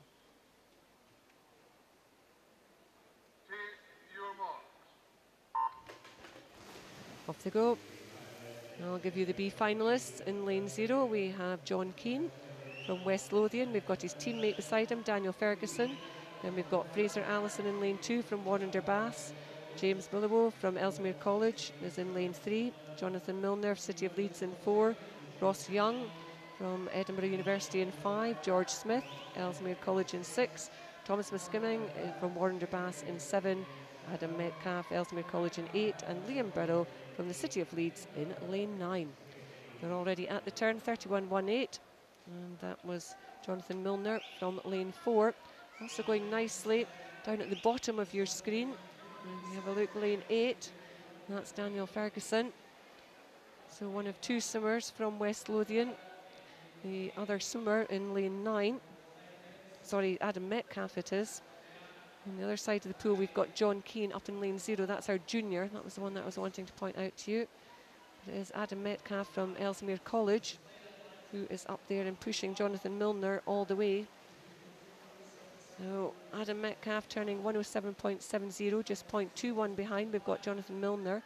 And then Ross Young, 110.09. What do you think about the different techniques here? You notice that at lane 8, Adam, he's got a very high rate, and then you look at lane 5 and it's just so long. So if 200 swimmer, what would you prefer, the high rate or the long stroke? Oh, I mean, I've definitely seen both work. The long rate obviously is just way more efficient. You're getting all the power into less strokes, so you're actually able to maintain it a wee bit. As you can see, lane 8's tailoring off a wee bit. But yeah, it all depends on the person, because seen a fast rate work as well, and seen the long rate obviously work too. Well, there's Jonathan Milner, lovely shot of him. He's out and in the lead now and on his own. He's now more than a body length clear of the rest of the 9 boys in this field. Ross Young, he's trying to push on and get back on terms, and also Ross has got just on his shoulder George Smith. And if we look up to lane 3, James Bilbao. But it's looking like a lovely, comfortable win from Jonathan Milner. That yellow hat of the City of Leeds, 2:23.59, a whopping 3 seconds and more of his time. Second spot, that went to George Smith from lane 6, and third, Ross Young. 2:27.49 for Ross Young. That's a shot of Jonathan Milner, the winner of the B final. Here's your result on the screen. You talked about George Smith's long stroke, but it did seem quite a short arm pull that he had in comparison maybe to some of the others. Yeah, I think so. Breaststroke's quite an interesting stroke in that, you know, you can either be leg dominated or arm dominated in it. I think that most of the time when you're a distance breaststroker, you know, doing the 200 and maybe dropping down to the 100 is it's all about the leg kick. So I think that quite often you don't really come high out the water. You're catching enough with your arms, but you're more about the position, just simply so that your legs can just drive you forward. Because if we notice there, Adam Metcalf, he dropped back a wee bit, and I think his rate was just maybe a wee bit too high. Maybe he's a bit more of a 100 or a 50 specialist. Well, there we go. We've got the A finalists behind the blocks. And we have a shot there of Usain Cook from Munster. He's in lane 0. In lane 1, Daniel Lim, Edinburgh University. Then Kyle Boyack from Stockport Metro. He's in lane 2. George Clough, University of Stirling, in lane 3. Edward Baxter from Loughborough University in lane 4. Tobermory Mackay champion, City of Oxford in 5. Craig Benson, he is coming into your shot from the University of Stirling, takes lane 6. Cameron Muir from the City of Glasgow is in lane 7. And Oliver Crosby, City of Sheffield, in 8. And completing lineup in lane 9, Sandy Forsake from City of Glasgow.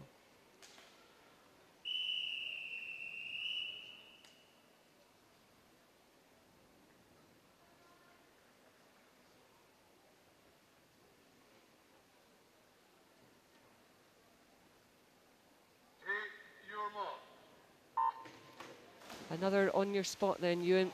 Right, I made you call Cara Hanlon.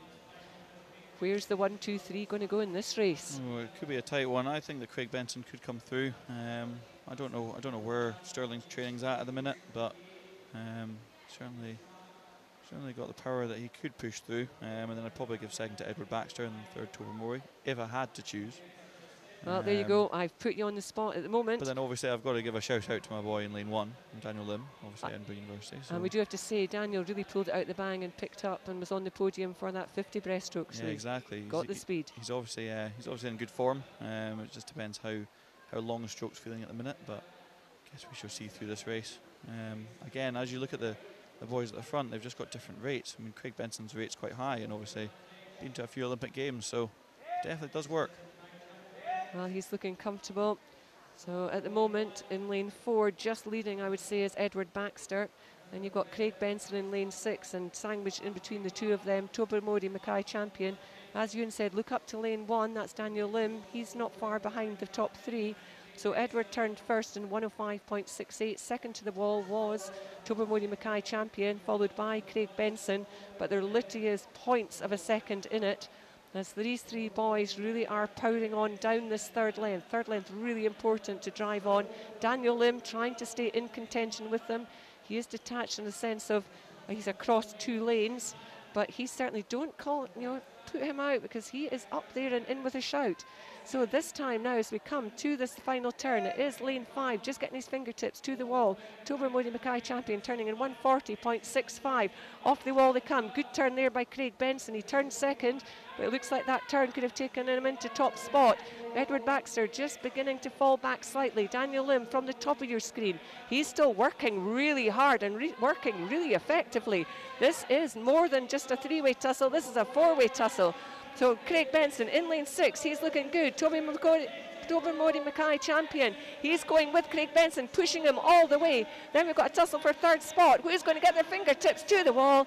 Tobermory Mackay champion takes that one. Wow, 2:15.84. Craig Benson has to settle for second, 2:16.05. And then the fight for bronze, Edward Baxter getting the best one there. Lovely smile there, 2:17.61. 3 100s. Daniel Lim missing out on that bronze medal. 2 races in 1 there. Yeah, definitely. And I've got to be sorry, because I did not get that one right at all. Did see Daniel Lim from a mile away, so that was good. He obviously was a wee bit out the race. It would have been nicer if he had been, a bit close to the boys, maybe a centre lane, just so you could see them, on his shoulder, see their splash and where they're coming from. But as you see in that finish, it literally, there was nothing there. So absolutely nothing. Almost like you felt like Edward just had that slightly longer arm. Yeah, exactly. But still, good swims from the boys, so I'm sure they'll all be happy with that. A big improvement from this morning from all of them anyway. So really great. That was a superb race to watch and to commentate on. So we now move back to a medal presentation ceremony. And this time the presentation is going to be done by Doris Mayer, who is a life member of the Scottish Amateur Swimming Association. And having a wee look, this is for the ladies 200 metres backstroke. So the bronze medalist, that was Katie Shanahan getting her bronze medalist from City of Glasgow. City of Leeds, Sophie Hobart picking up the silver medal. And Charlotte Evans from Loughborough University taking the gold medal and the Scottish Open title. And we come back to Katie Shanahan, and she will pick up the Scottish national title, and she will also pick up the Scottish junior title.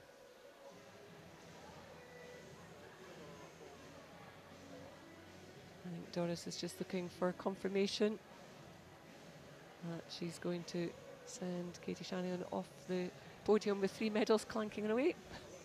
Yeah, not too bad, and that's the second time tonight that she's done it, so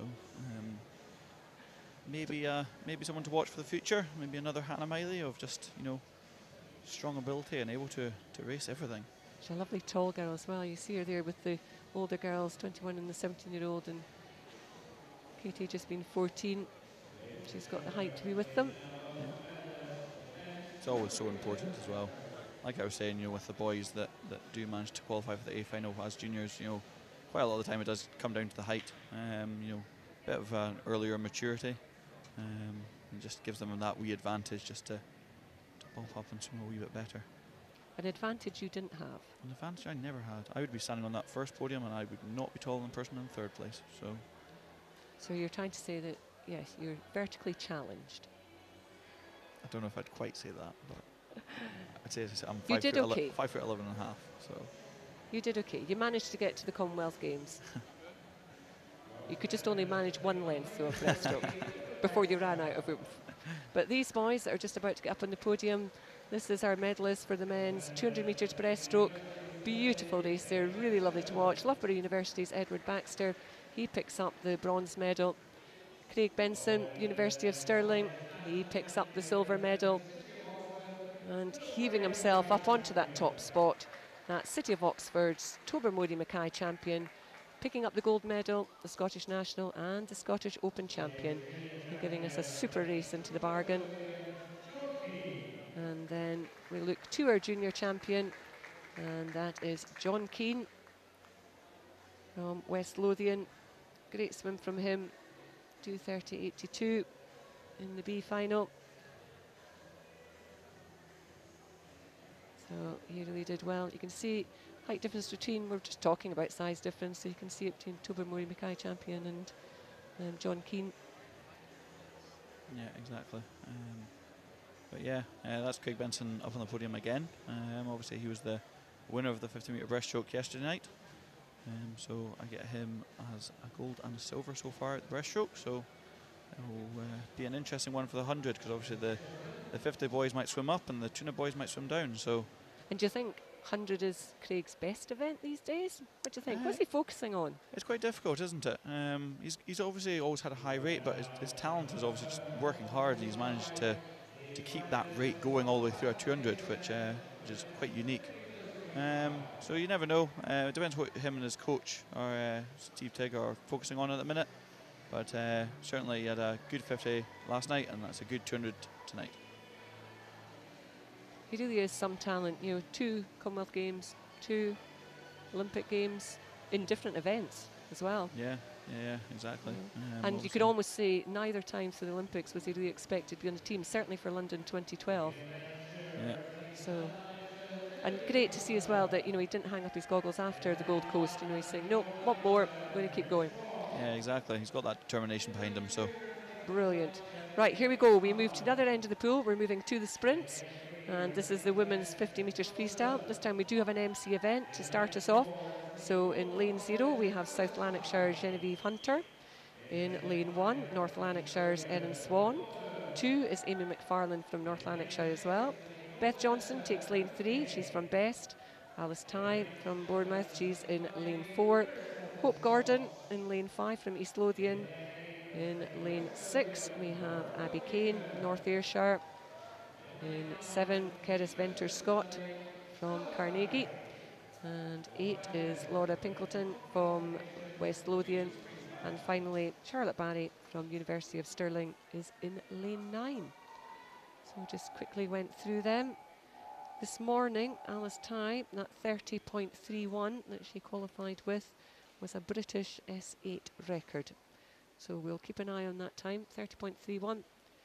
And hopefully, fingers crossed, see another British record set.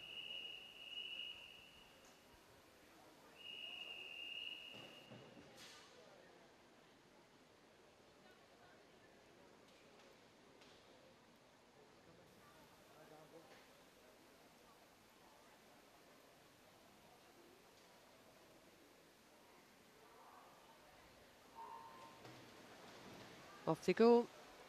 A variety of classifications here, S8, S10, S14, S9, S13, S7. And there we go. But just looking at the race itself, and it is Hope Gordon, sorry, it is Alice Tighe. That 30.31 from this morning. She's off and into a very early lead. Also going well, Abby Kane down in lane 6, White Hat, and up in lane 3, Beth Johnson. But it's going to be Alice Tighe all the way, and she hits the wall, 30.07. That is another new, if I'll just wait for confirmation, but it should be another new British record. So a British record for the S8 for Alice Tighe, reducing that record from 30.31 to 30.07. What a swim from her. Abby Kane, she touched the wall second in 31.66. And the third spot in 31.94 went to Beth Johnson. That's a great swim from Alice Tighe there. I mean, 0.24 on a 50 from a heat to a final when you've just PB'd in the heat is excellent. That's pretty phenomenal, really. And the previous record, Ewan, was 30.44. So yeah, huge improvement. You just notice her head's down, focused on what she's needing to do. I didn't catch if she actually had a breath through the length, but certainly didn't have many. So well done to her. And very much just finished that. Didn't look back to the board or anything. Just job done. Yeah. I can check the board later. Yeah, exactly. So bit of confidence there, knowing what she's capable of, which is great. So British record number 2 for these championships. And we now move to the B finalist for the girls 50 metres freestyle.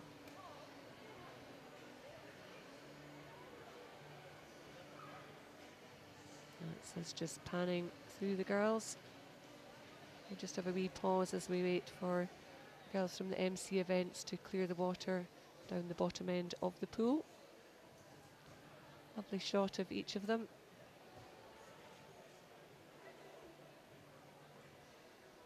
There are plenty of seats in the balcony for anybody that fancies coming along and enjoying the final session. It really is good fun. Things move along very quickly. Few pauses, lots of excitement. Yeah, especially in these events when it's just a splash and dash, one length, it can all come down to the touch.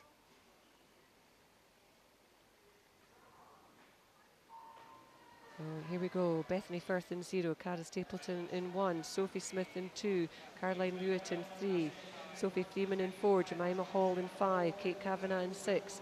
The 7 is Anita McCartney, 8 is Eleanor Gracie, and 9, Sharon Shemshi.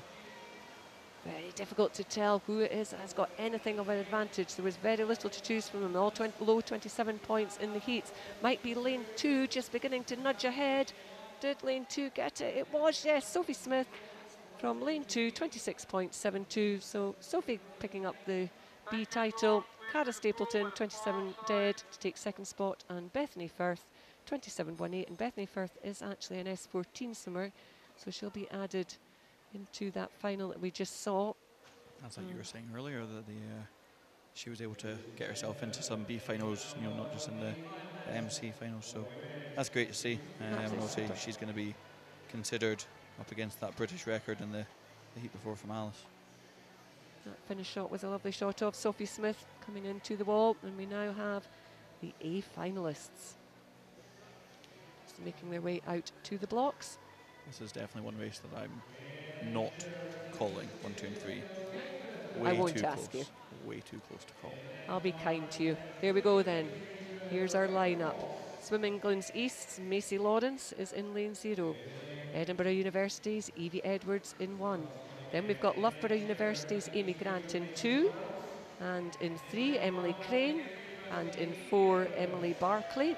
All of those girls are from Loughborough University. Then in lane 5, we've got Katie Stark from Edinburgh University and her teammate Rachel Mason right beside her in lane 6. Then in lane 7, it's Rebecca Watt from Swim England East. In 8, it's Kate Clifton from the city of Sheffield. And in lane 9, Gulsum Ono from the city of Glasgow. Now, Emily Barclay claimed middle lane, 25.66. This morning, Loughborough University. 3 from Loughborough University in this field. 3 from Edinburgh University. Your old team, Ewan. Yep, definitely. So here's it going to go. I'm not calling this one at all. Certainly, there's only 3 Scots in this race, so quite an interesting one. And there's quite a few battles, I guess. Battle for the medals and a battle for the Scottish champion. So do you think most of these girls will literally dive in, head down, no breathe, get to the end? I would expect so. Certainly in the male events, it's very rare to see a breath. So, well, here we go. Off they go. Well, pretty even start, maybe the best start up in lane 3, Emily Crane from Loughborough University. But as they come down and through that halfway spot, it looks like it could be lane 4, Emily Barclay.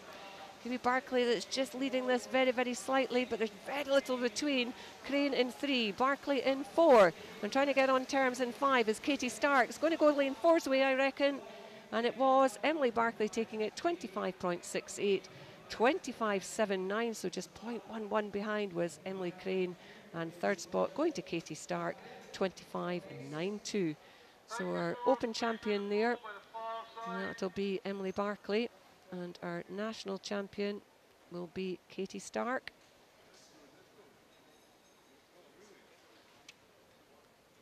So that was some ratio, and really nothing between any of them.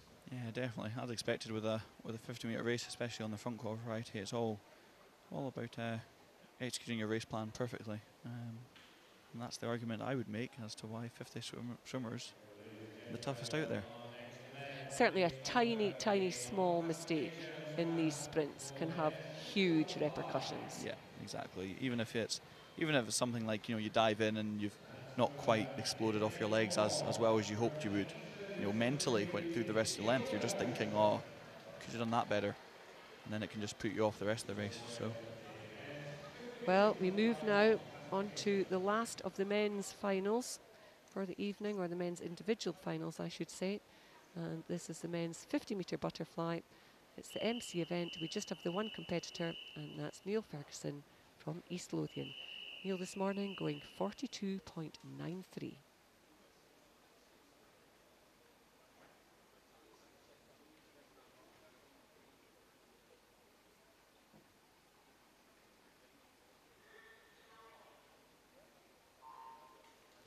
Well, Neil is in the S7 category, and you'll watch him as he goes down this length fly. He just uses his left arm, his right arm just by his side.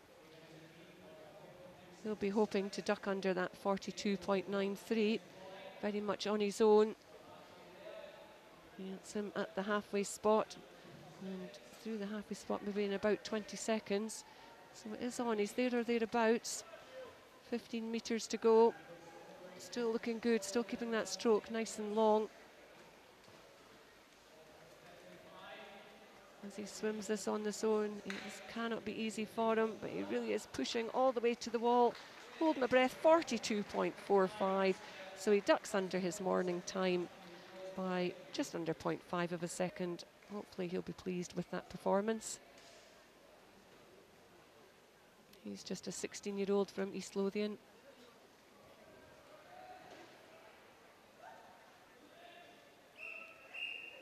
And that's a whistle just for him to clear the water. You're seeing him just come in.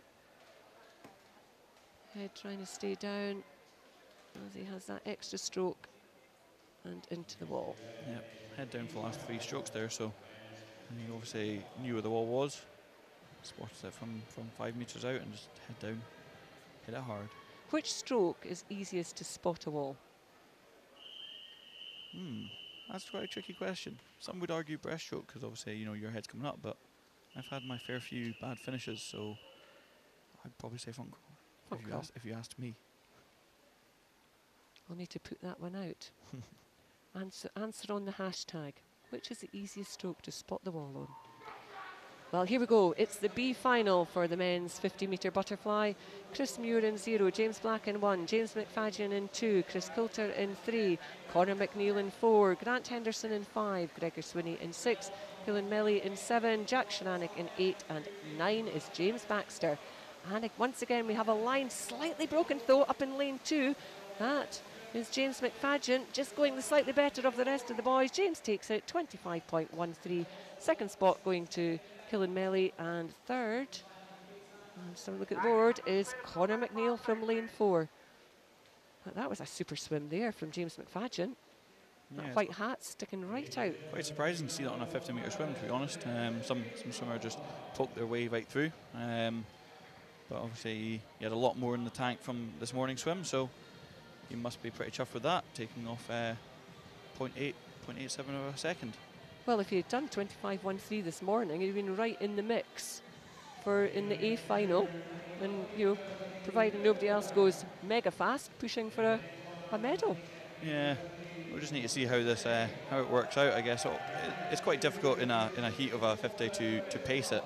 So I don't know whether just something might have gone a little bit wrong this morning to put him off his game, and that's why he didn't make the A. But certainly, it's very hard to pace a 50 to make an A final. So most of the time they're going all out. Well, here we go. A finalists in lane 0. That's Kevin Wallbank. In lane 1, we've got Jonathan Say. In lane 2, Lewis Clough. In lane 3, Jacob Jackson. In lane 4, that's Scott McClay coming into shot. Edouard Retnick is in lane 5. Brian O'Sullivan, right beside him, blue hat, that's in 6. And Cameron Brooks-Clark is in lane 7, red hat there, just still sitting. Stuart McIntosh in lane 8. And Connor Munn in lane 9. That's the 10 swimmers contesting the A final of the men's 50 metres butterfly.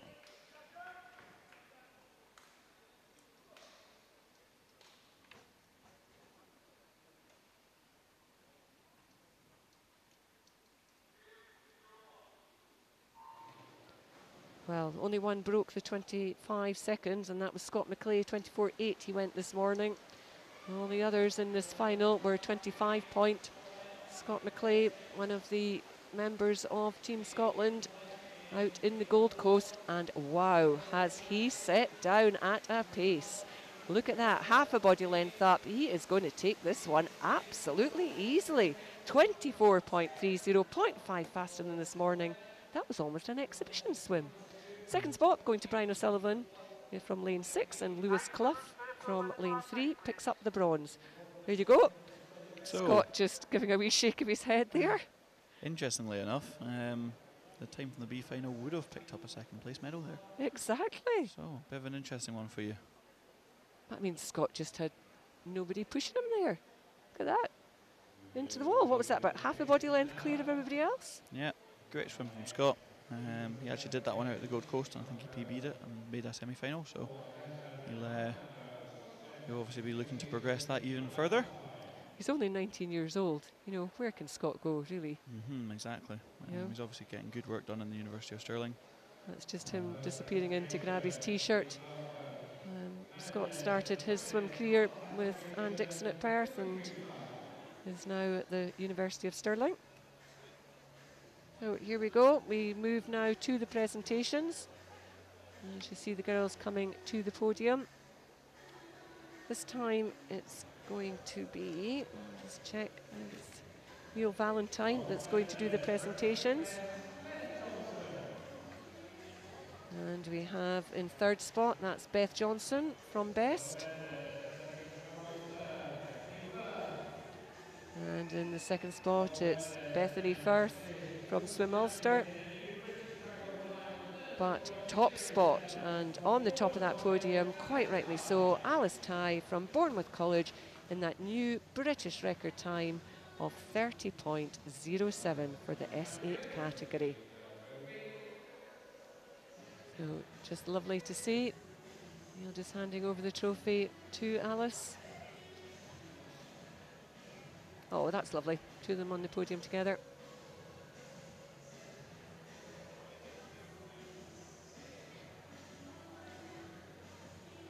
So we just got one more presentation until we move to the very final individual event of the evening.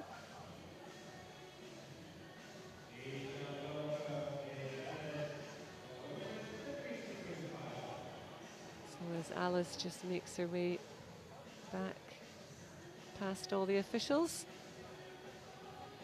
There's a shot of the pool. There's a reminder of the hashtag if you do want to have your say. Hashtag SNOC18. One of the questions we've posed is, which stroke is easiest to spot the wall? So I wonder if we'll get any answers back to that. So our next presentation, this is going to be for the women's 50 metres freestyle. So the third spot, that's Edinburgh University's Katie Stark getting her bronze medal. And the silver medal, that went to Loughborough University's Emily Crane. And then top of the podium, and our Scottish Open champion from Loughborough University as well, that's Emily Barclay. Let me go back to Katie Stark. She picks up her Scottish national champion. And then from the heats, because there was no youngsters in either of the finals, the Scottish Junior Champion, that's Katie Goodburn from Warrender Bass Club.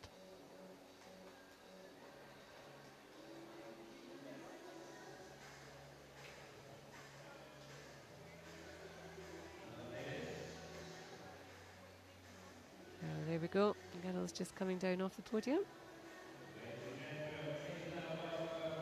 So now we move to the 50 butterfly presentation for the boys. I think the boys are just making their way onto the pool side. No t-shirts there, I think they must be up at the top end of the pool, Ewan. Yeah, I think what they're literally just out their race, so take a bit to run down poolside, grab a t-shirt and run back up. So, well, there we go, bronze medalist. And that was Lewis Clough from the city of Salford. Ryan O'Sullivan taking the silver medal. He's from Leinster. And the gold medalist, Scottish Open and national champion, Scott McClay from the University of Stirling.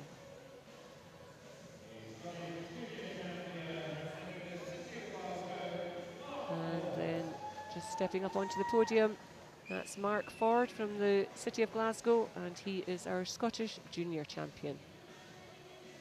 And as Ewan pointed out, James McFadden, his time of 25.13, had he done it in the A final, we'd have picked him up a silver medal.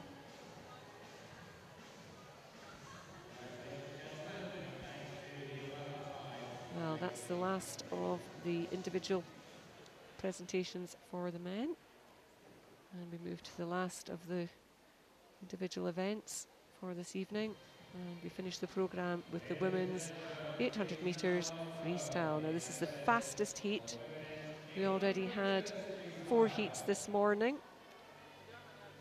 And the fastest time from this morning was 9:08.36. So all of these girls will be looking to go faster than that.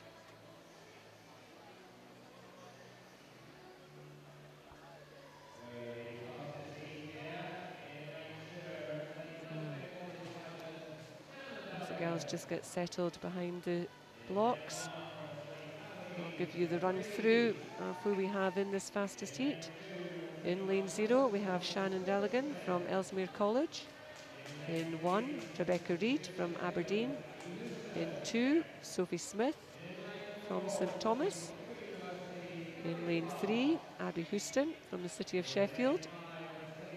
In lane 4, that's Emily Clark. She's from Loughborough University. In lane 5, that's Nikki Miller, South Lanarkshire. Iona McLeod from Dundee City Aquatics is in lane 6. And then City of Glasgow's Lauren Wetherell is in lane 7. We then have Alicia Dingle from Royal Wolverhampton Schools in lane 8. And Heart of Midlothian's Katie Taylor is in lane 9.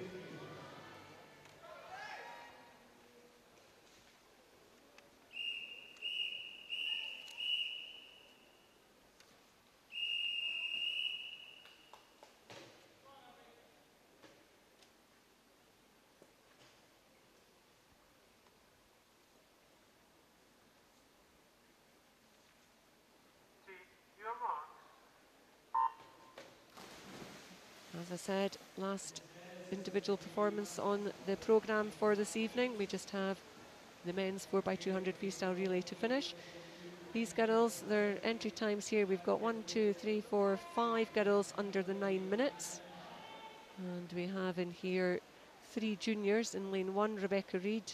In 6, we've got Iona McLeod. And in 7, Lauren Wetherell.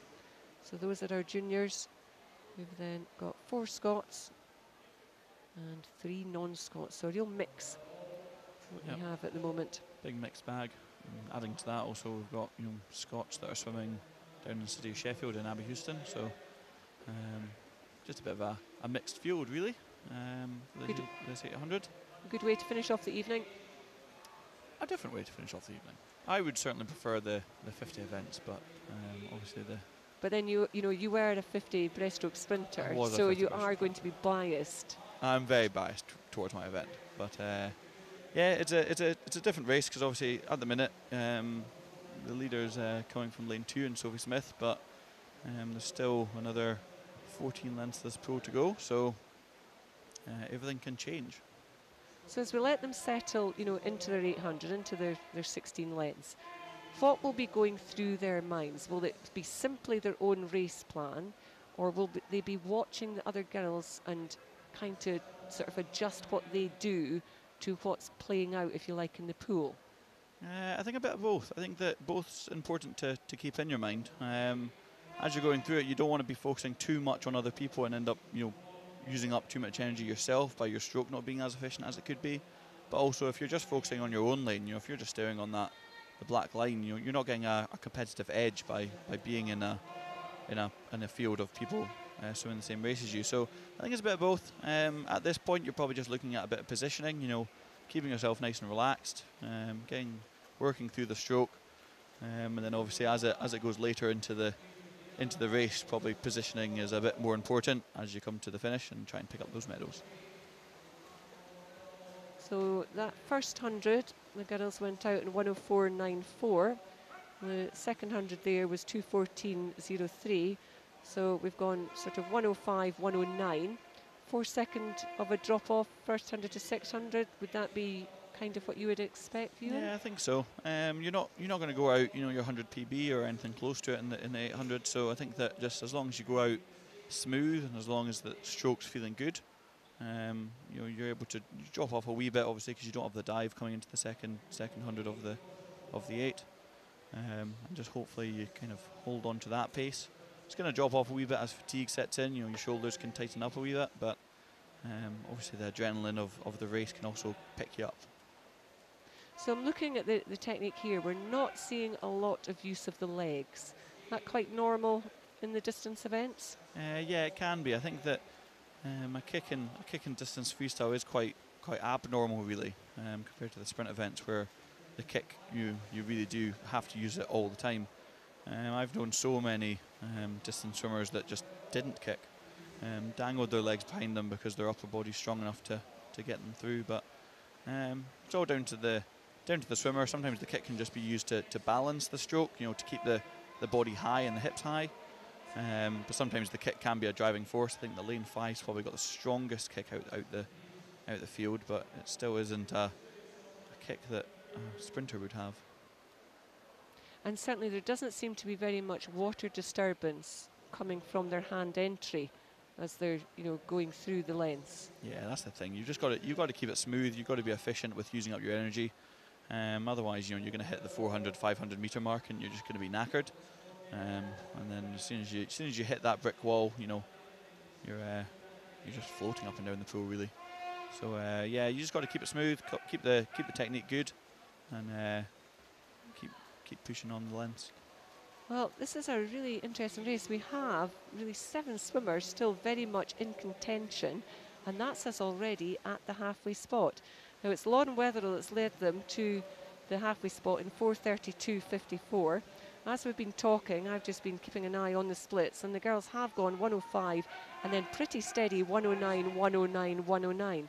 So Lauren Wetherill, she went to the halfway spot definitely first, but now if we have a wee look, it is lane 4, which is Emily Clark from Loughborough University, the Purple Heart of Loughborough, who's just beginning to take up and just maybe squeeze ahead just very slightly. Do you think she's maybe taken it quite steady first 4 and then is looking to push on? Yeah, that's the thing. You don't know where the swimmers are at this point, because obviously they've got their head in the water and you can't really see how hard they're working. Some people will, you know, go out the 105 and hold 3 109s, then, you know, that will be tough for them, so they'll drop off. They'll go 110, 111, or whatever it will be. Some swimmers will be sitting that 109 and think, you know, I've got another bullet in the chamber. You know, I'm ready to just push it on that extra level, step it up that gear to leave everyone else behind me. So you never know. Lane 4, you know, she looks pretty confident just now. She looks like she's just taking each stroke as it comes. She might have, you know, an extra gear to kick it up. And looking at your hand at the minute, that looks like that was a 106. So she certainly has just stepped up that wee bit. Maybe looking to not quite negative split, because that's quite a big ask, but maybe that's the mentality going into the race. And then coming down the second half, you know, you might be just even splitting it, but certainly keeping the race pretty tight. So you mentioned mentality here. How important is mental strength in this 800, or in the 1500 for that matter? Yeah, they're so different from the sprint events, because obviously the sprint events is all about, it's all about getting in, racing, and keeping everything perfect. I think that the thing with the longer events is it's very much a, pacing and I guess not losing your wit about it, because, you might see somebody going out pretty fast on an 800 front crawl, and you just got to believe in your race tactic, and just stick to the plan that you've got in your mind, and hopefully that will allow you to catch that person up and go past them. So it's a case of keep calm, carry on, don't panic. Exactly, very British over here. So 6:45 and 91 is the split there. So we've gone a 106 and then that's a 107. Second spot at the moment, Abby Houston up in lane 3.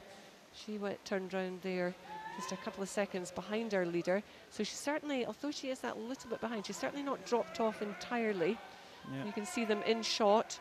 The two girls you've got in shot there are Emily Clark, the purple hat, in lane 4, and Abby Houston just one lane up in lane 3. Abby Houston certainly seems to just be coming up alongside, maybe very, very slightly. Look at the difference in times there. It's 7:19.56 to 7:20.61, just 1 second in it. Third space, Sophie Smith, still holding on to that third spot after leading them out over the first 100 or 200. So this is definitely looking tactical, Ewan.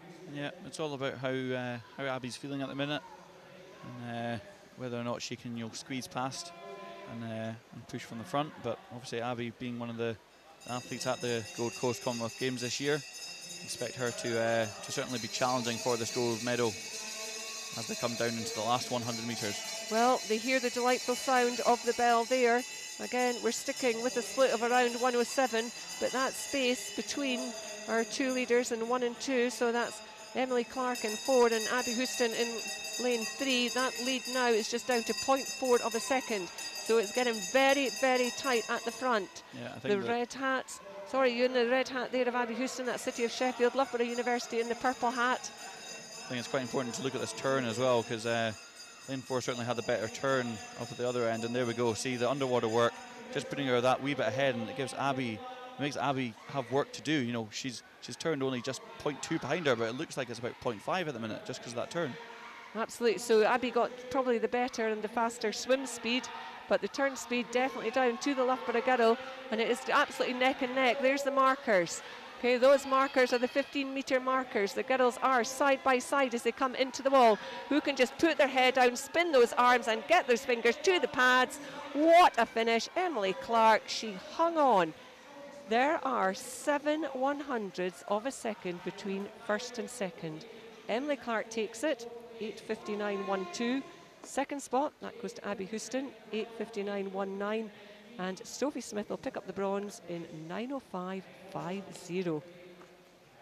That was a great race. I mean, looking at the 50-metre events, they're quite commonly dictated by 0.07 of a second, but you don't often see the 800s or the 1500s go the distance. Fighting literally until the last stroke, until the lunge into the wall. It's also worth noting that the swimmer that swam the 9:08 this morning was actually very close to the medals. So. She certainly was. That kind of made me stutter a bit and speechless. As you say, 0.07 on a final, and you didn't really. You saw the girls pick up their stroke rate, but you didn't really see them go to their legs. Yeah, it's just the way that distance swimmers sometimes have it. They've got the pull, and sometimes it's better just to invest the energy into your arms, and really just try and get a little bit more out of each arm pull instead of actually going to the legs. See a wee bit of splash coming from lane 4 there. Yeah. Maybe that was what did it. Yeah. Oh, Abby Houston, a great big breath to the side there, wasn't it? Her lungs must have been absolutely bursting. Yeah. Well, there you go. That was our final 1, 2, 3 for our final individual event. But we're not all done here yet. We still have one event to go. And that event is the men's 4x200 metres freestyle. And it's the fastest heat from them. Oh, the girls. They look weary as they pull themselves out of the water. So we can give you the teams here for this last event of the evening. City of Glasgow B team, they're in lane 0. Then we've got Warrender-Bass A team in lane 1. Royal Wolverhampton A team, they're in lane 2. Munster A that is, they are in 3. Aberdeen Performance A is in lane 4. In lane 5, City of Glasgow A. In lane 6, you've got Swimming England's East Region A. In lane 7, that's Ellesmere College, their A team. Then you've got Leinster in lane 8, their A team. And finally Connacht in lane 9. Now we'll do our best to give you some of the swimmers as they enter the water. But this could be fairly fast and furious.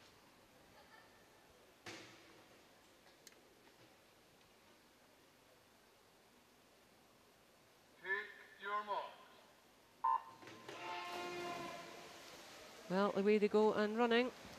It's Grant Henderson that's in the water for City of Glasgow, Sonny Kennedy for Warner Bass. It's George Barber for Royal Wolverhampton, Alan Corby for Munster, John Wright for Aberdeen Performance. It's City of Glasgow's Martin McInnes. And then for Swimming in East, Lewis Binning. Ellesmere College, that's Adam Metcalf. Leinster's David Pendergast, and Connacht's Colin Melly. Lovely start by Leinster's David Pendergast. He already is a body length up, taking his team into a very early lead. Yeah, it can be quite a difficult one to race this, because obviously relay events, you're always so hyped up, you're always so ready to represent your team. But obviously it's a 200 meters, so it isn't really a sprint event. It's kind of just edging into that middle distance range. So, but it looks like lane 8, David has a good lead here. He certainly does. That's, we can see it in meters there on our screen. You can see all those boys chasing him. That translates to 2 seconds, which is some considerable lead in a freestyle event. Yeah, definitely, especially only at halfway, because he looks like he's just pulling away even further here. So, has Leinster front-loaded their team?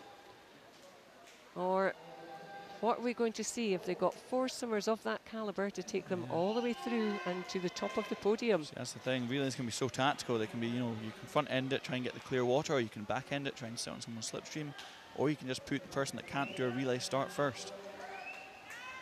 So plenty of things for the coaches to think about. Do the swimmers have any input into their placings, or is it? Sometimes the swimmers can ask to go first, because obviously the time that the first swimmers do can count as an individual time.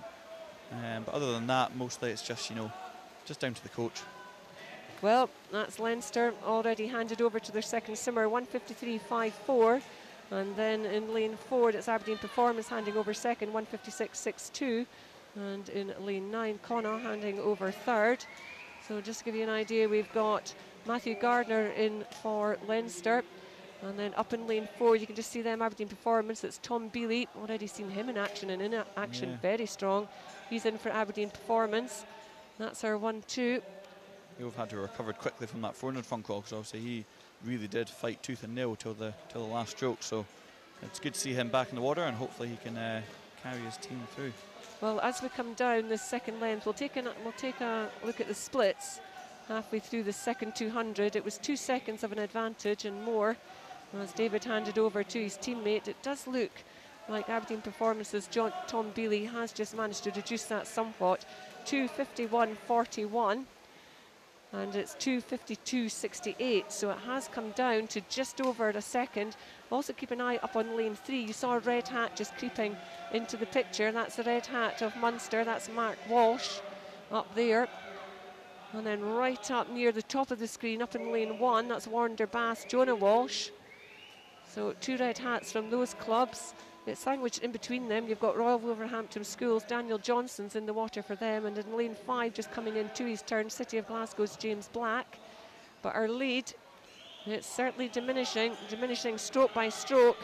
Tom Bealey is having another stonking swim. And from that shot, he's going through those red markers first. 25 metres to go, and he's going to hand over to his third swimmer. That's Stuart McIntosh. Stuart's already been involved in one of the finals. He was in the 50 butterfly final, so he'll be in the swim down pool trying to recover from that. So Tom Bealey handing over to Stuart Mack. 3:52.99 is the split there. Second into the water was Jonah Walsh, handing over to Fraser Allison. So that's Warner Bass Club, red hat there.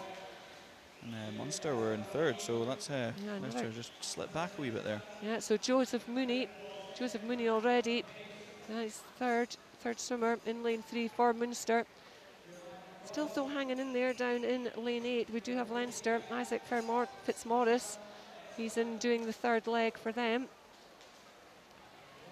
But at the moment, got to say, Aberdeen Performance team, they're looking very comfortable. This is looking like a great swim from the Aberdeen Performance team. There's Stuart McIntosh in the water just now. 200 probably the top end of his range, but he looks very confident just now, turning at the halfway point. He certainly does. 4:47.73. Stuart turns in just one lane up, 4:50.72. So there's a 3 second of an advantage between Aberdeen Performance and Munster. Have a look at Stuart's leg kick, and we were talking about leg kick in the 800, and that is one powerful leg kick. Stuart's always had a really strong leg kick, something that I've definitely been jealous of in the past. And that's driving him through all the way through this swim. He's almost just like a hovercraft. He just sits on top of the water with that, you can see his hips even on, the third 50 is the hard 50, and you still see him just motoring through it. So that's great, and obviously the underwater, just absolute quality as well. Look at that. That was what, maybe 11 metres underwater? Yeah, and he's picked up a whole second on the Munster swimmer, Alan. So he's just pulling away. It's a great swim. And it just shows you it can be done, because I remember Stuart as a teenager and trying to get him even going 5 metres past the flags, and he wouldn't do it. And there you go, in a race, 11 metres. Well, let's just sit back and enjoy the swim. Stuart coming in to the wall. He's going to hand over to Harry Stacey. Has he given Harry enough of a room to bring this one home? 5:47.60 as he goes into the water.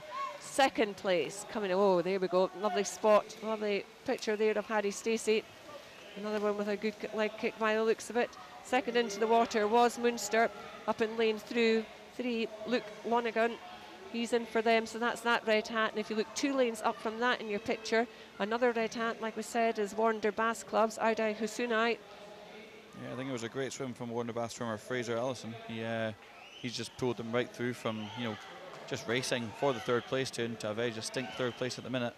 So we'll just see how their last swimmer can hold on to this. Well, it was the Warrender Bass Club junior team that won the first heat this morning. They went in 8:10.60. Now these seniors are going to be well inside that, but wouldn't it be super if we saw 2 Warrender teams on that podium? But there's Aberdeen Performance turning for the last 100, 6:44.09. They are away and really storming down this third lane. 6:49.68, Munster team in lane 3, and then up to Warrender Bass Club. They turn 6:51.18. That's our 1, 2, 3 as we come into the final 100 of the final event of this evening session. It's getting tight for second place. You just maybe got a real glimpse of the battle that's going on between the 2 red hats. Nobody is going to catch Aberdeen Performance. They're away 7:14.13 at the last turn. Just going past there as we saw Aberdeen Performance, Harry Stacey making his way down the pool. I think you saw that Warner Bass were maybe just sneaking slightly ahead of Munster. So Warner Bass sitting second, Munster sitting third. But we're focused on Aberdeen Performance. Looking back, there you go, there's Wander just coming into shot. But look at this performance from Aberdeen Performance team. They are absolutely annihilating the field. They finish in 7:43.35. That was a fabulous swim from them. Second spot, that is going to go to Wander. Look at the fight for third spot. It's absolutely neck and neck. And it was from lane 7, Ellesmere College, Billy Petit. Where did he come from? He came storming through to take that third spot. Yeah, that was a great swim from that last swimmer of Ellesmere College. I didn't have them in my head at all, picking up a medal. But obviously, Leinster just dropped back as well. So they obviously front-loaded their team, whereas other teams might have just, evenly split it, or in Aberdeen Performance case, they just put fast swimmers all the way through. They certainly did. They looked confident, just right from the start, really. Yeah. Like you say, Munster up there just to the very end. But absolutely all credit to the team from Ellesmere College coming through. That was Adam Metcalf, Jacob Jackson, Joel Thompson and Billy Petit finishing their anchor leg. So that was our final 1, 2, 3. What a great way to finish as well, wasn't it? I love a relay at the end of a session. What's your favourite relay? Oh, well, it's got to be the 4x50 medley, because obviously that's got the 50 breaststroke in it, so that means that I would be included in it. Every other relay I'd get I'd get vetoed out. So yeah, that'd be my favourite. But obviously, Which one do you think's got the most excitement then? the most excitement, I mean, for a Scottish athlete to watch, probably the 4x2 men's, because obviously they've got such a strong team in the British team as well. They've got 3 Scots in it, with Dan Wallace and Duncan Scott and Stephen Milne. So yeah, that's probably the most exciting one to watch if you're Scottish, because obviously we've been world champions in it, picked up a silver medal at the Olympics. But I think the most exciting are the shorter events, so I would still go by my 4x50 medley. 4x50. Okay, well here we go. We've got the final presentations of the evening session. And as we just look, it's Alison Lowe that's going to be doing the presentations. And that is for the women's 800 metres freestyle. The bronze medalist, it went to St Thomas's Sophie Smith. And the silver medalist went to City of Sheffield's Abby Houston. With that absolutely fabulous finish, just .07, Emily Clark from Loughborough University takes the gold medal and the Scottish Open champion. But you can see they're both still smiling, shaking They hands. It's great to see that. And there you go, Abby Houston, she picks up the Scottish national champion medal, and absolutely well deserved.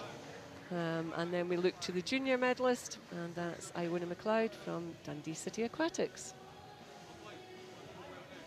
So that's just good to see. I did enjoy that 800. I think some people maybe think, the distance events can be boring, but certainly not tonight. No, that one was definitely worth a watch. Hopefully everyone listening in did. Great swims from the girls, and a really close race to finish it. So the girls exit the podium area, and the boys, who I would imagine have barely caught their breath, are going to be making their way to the podium. Just while we wait for the boys to gather them together, and probably the poor marshals trying to herd them towards the podium area. Ewan, favourite swim of the evening? Do you have one? And what is it if you do? Favourite swim of the evening? Interesting one. I really enjoyed the women's 100 metre breaststroke, especially the A final of that, because obviously Cara Hanlon, Edinburgh University swimmer. One of your old teammates. That was great to watch. But to be honest, that 800 front crawl, that was so exciting. Scott McClay out by himself. There's so many names to mention. There's so many events that were good tonight. And obviously Aberdeen Performance just running away with it at the end here.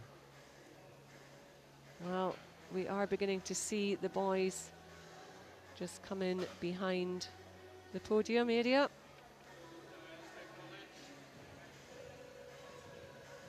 So we've certainly got the Warrender team. In fact, it looks like we've got both Warrender teams. And we've got the Aberdeen Performance team. We just seem to be waiting for Ellesmere College. I think they might be running across the screen any minute now. Yep. We just have, there we go, they've got one. There we've got two. They've got three. And there we've got four. We do talk about athletes rather than swimmers, and they're using their running athletic ability. And 2 of them managed to grab top, so half the team. Well done to them. So Ellesmere College, they pick up the bronze medal in that 4x2 freestyle relay. Adam Metcalf led them off. Jacob Jackson did the second leg. Joel Thompson was leg 3, and Billy Petit stormed home and snatched that bronze medal by 18 hundredths of a second from Swim England East. There we go, there's the Warrender A team, the seniors getting their silver medal. Just give you the names of them. So they were Sonny Kennedy, Jonah Walsh, Fraser Allison and Audi Husuna. And then finally we go to the top of the podium, and that's reserved for the Aberdeen Performance boys. They were led off by John Wright. Tom Bealey, he took up second spot after winning that 400 free. Stuart McIntosh in that third spot, and Harry Stacey anchored them home. See Alison Lowe struggling to reach some of those boys high up there. That was an interesting one, presenting medals to people up on the top podium. They really do need to bend down and give you a wee bit of help to get over their necks. And then we have the presentation now for the Scottish Junior Champions. And as I mentioned earlier, it was Warrender Bass Club that win this one from their swim in Heat 1, which was earlier on today. They were led off by Liam McLaughlin. Daniel Saunders did leg 2. Ian Rose was third, and they were anchored home by the Inform Angus Allison. It's great to see that they've got some athletes here to pick up these medals, because obviously if they were just racing this morning, they might not have come to the poolside tonight, but Warren are obviously very proud. And rightly so. Exactly, very proud of the rest of the team, and they're here to support, which is great to see. And that really is, that's a lovely photo, having all of them together on the podium. Great race to finish. Well, as we just briefly said, it really has been a superb evening of racing. We've had tight races, we've had a British record. Much of this happens, of course, thanks to our sponsors, of which there are many: Scottish Water, TOAR, Harper McLeod, Sports Scotland, Winning Students, who certainly were very supportive when you were going through university, and QTV Sports, can't forget them for providing these lovely pictures. Of course, have your say, follow social media, Facebook, Twitter, all the social medias. We do have the hashtag. Drop off your comments there. We really would love to hear from them. And we do hope that you will manage to join us for the session tomorrow night, the final session tomorrow night. Once again, it starts at 5:30. We'll be on air just shortly before that. There's the screen just showing you what we've got in store for them tomorrow. Anyone there? You in the... In fact, I'm just looking at that, and that looks like tonight. That's what we did tonight. Yeah, it says session 9, it does say session 9, but that's what we've just gone through. yeah, I'd quite happily have a repeat. It was so good. I would indeed. So yes, we do have a different programme for you. We will not be repeating that programme for you. So we do hope that you'll join us.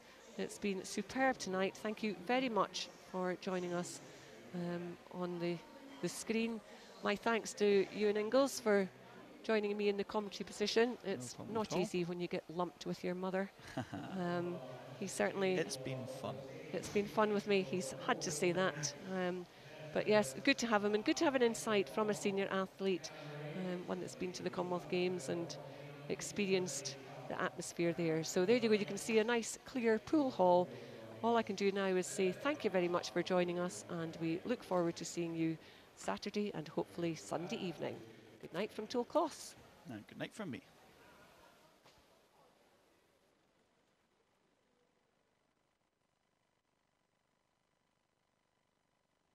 Scotland's a wild and lovely place. But there's a change we must embrace. Scotland's water's world class. No doubt.